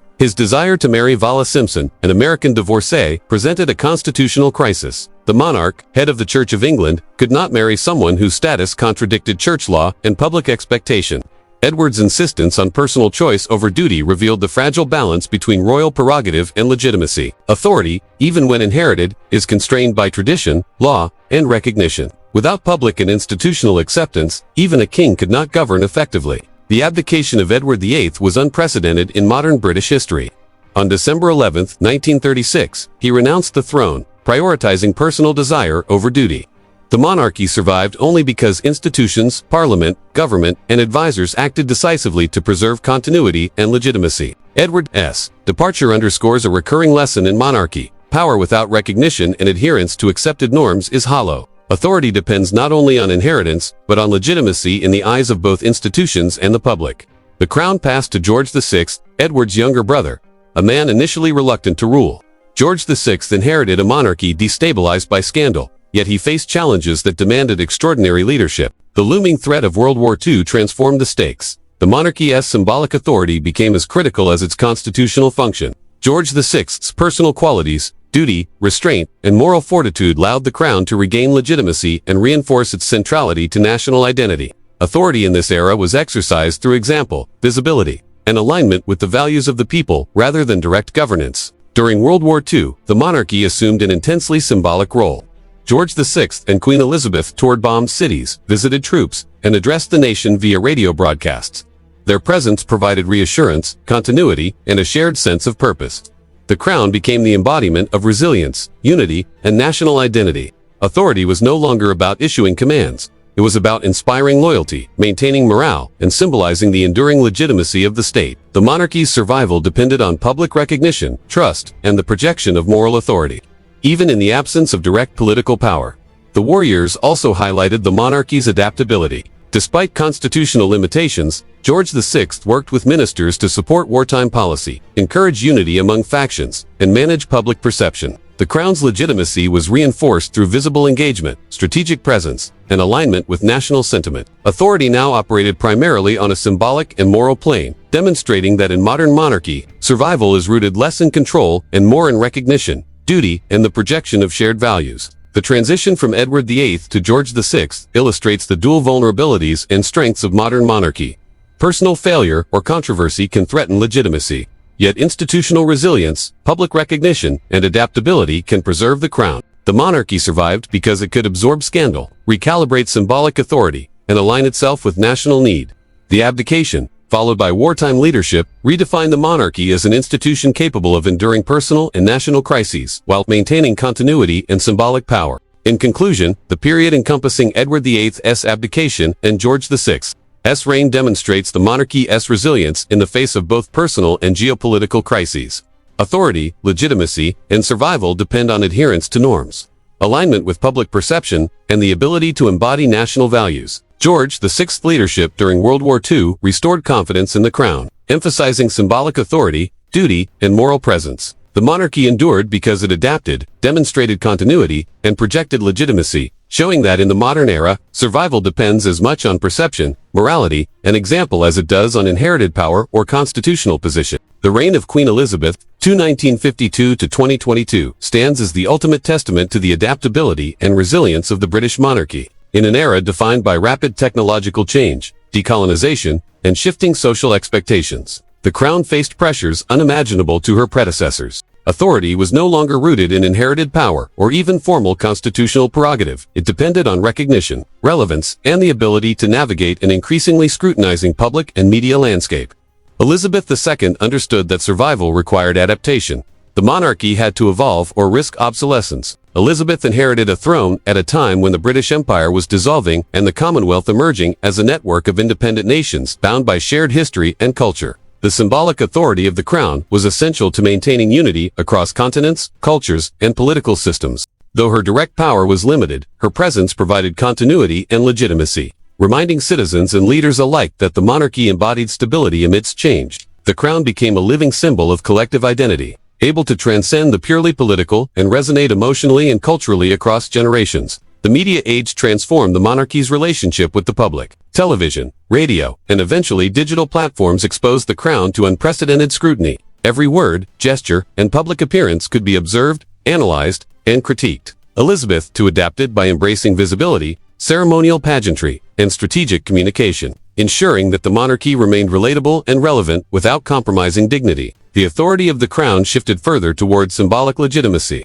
moral example, and cultural resonance rather than legislative or executive power. In an age where perception shaped loyalty, the Queen's ability to navigate the media became central to survival. The Commonwealth, evolving from the remnants of empire, presented both challenge and opportunity. Elizabeth's personal diplomacy, state visits, ceremonial engagements, and symbolic recognition of cultural diversity reinforced the monarchy's relevance. Authority was exercised not through legislation or coercion, but through recognition, symbolism, and moral leadership. The Queen's presence helped maintain cohesion and continuity across nations that no longer owed her direct allegiance, demonstrating that modern monarchy derives strength from legitimacy, respect, and symbolic influence rather than command. Domestically, Elizabeth II presided over a society undergoing social, political, and cultural transformation. Decolonization, civil rights movements, feminist advocacy, and changing attitudes toward wealth and privilege all reshaped public expectations. The monarchy survived these pressures not by resisting change, but by gradually adapting, modernizing protocols,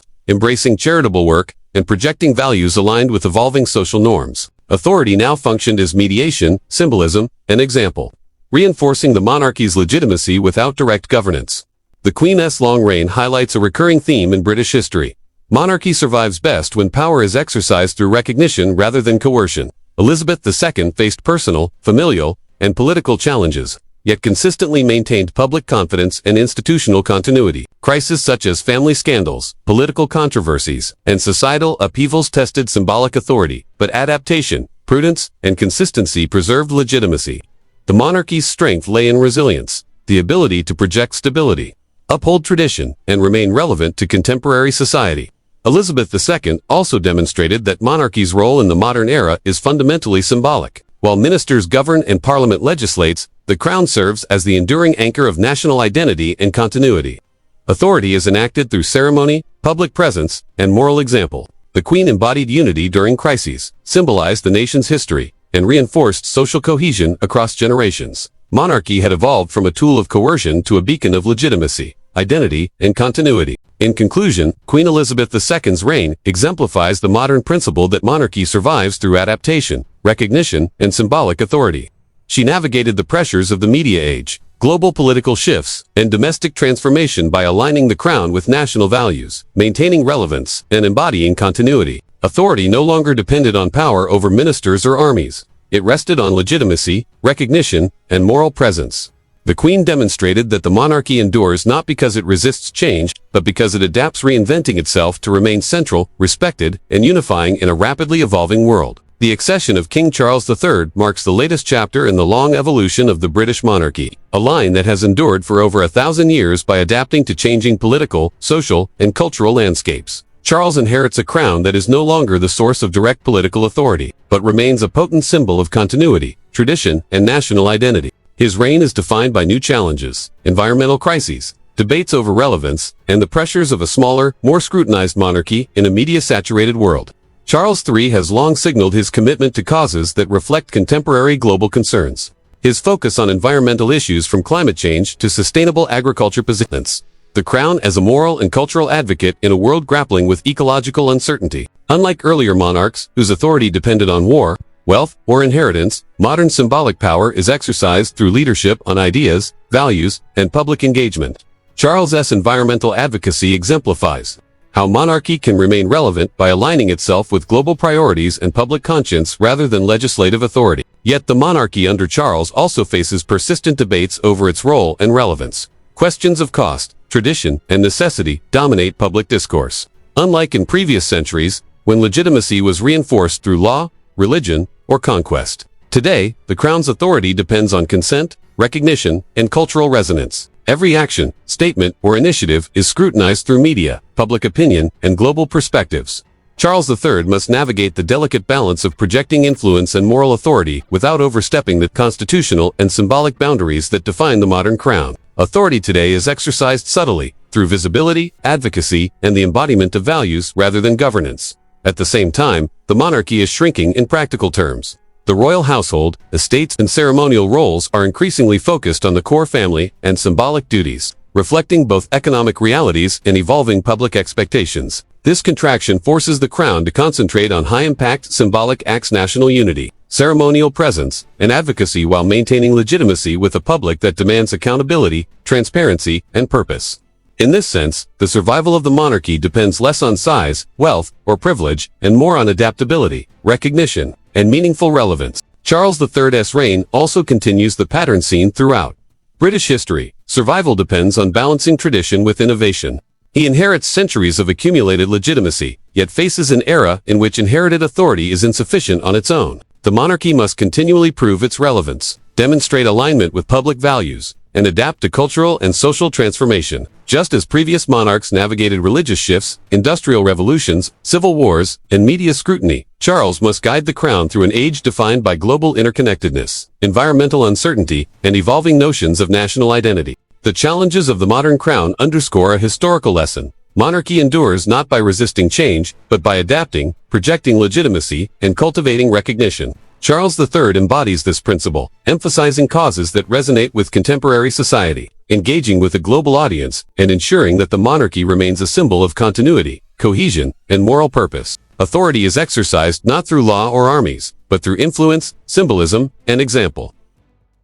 The reign of Charles III represents the future of a monarchy that has survived for over a millennium by evolving in response to political, social, and cultural pressures. Environmental focus, public engagement, and careful attention to symbolic authority reflect the ongoing transformation of the crown from its source of direct power to a beacon of legitimacy, relevance, and moral guidance. The monarchy's survival depends on adaptation, public recognition, and the ability to embody continuity while responding to contemporary challenges. Charles III must navigate these pressures to ensure that the crown remains central, respected, and meaningful in a rapidly changing world, a task as critical as any faced by his predecessors.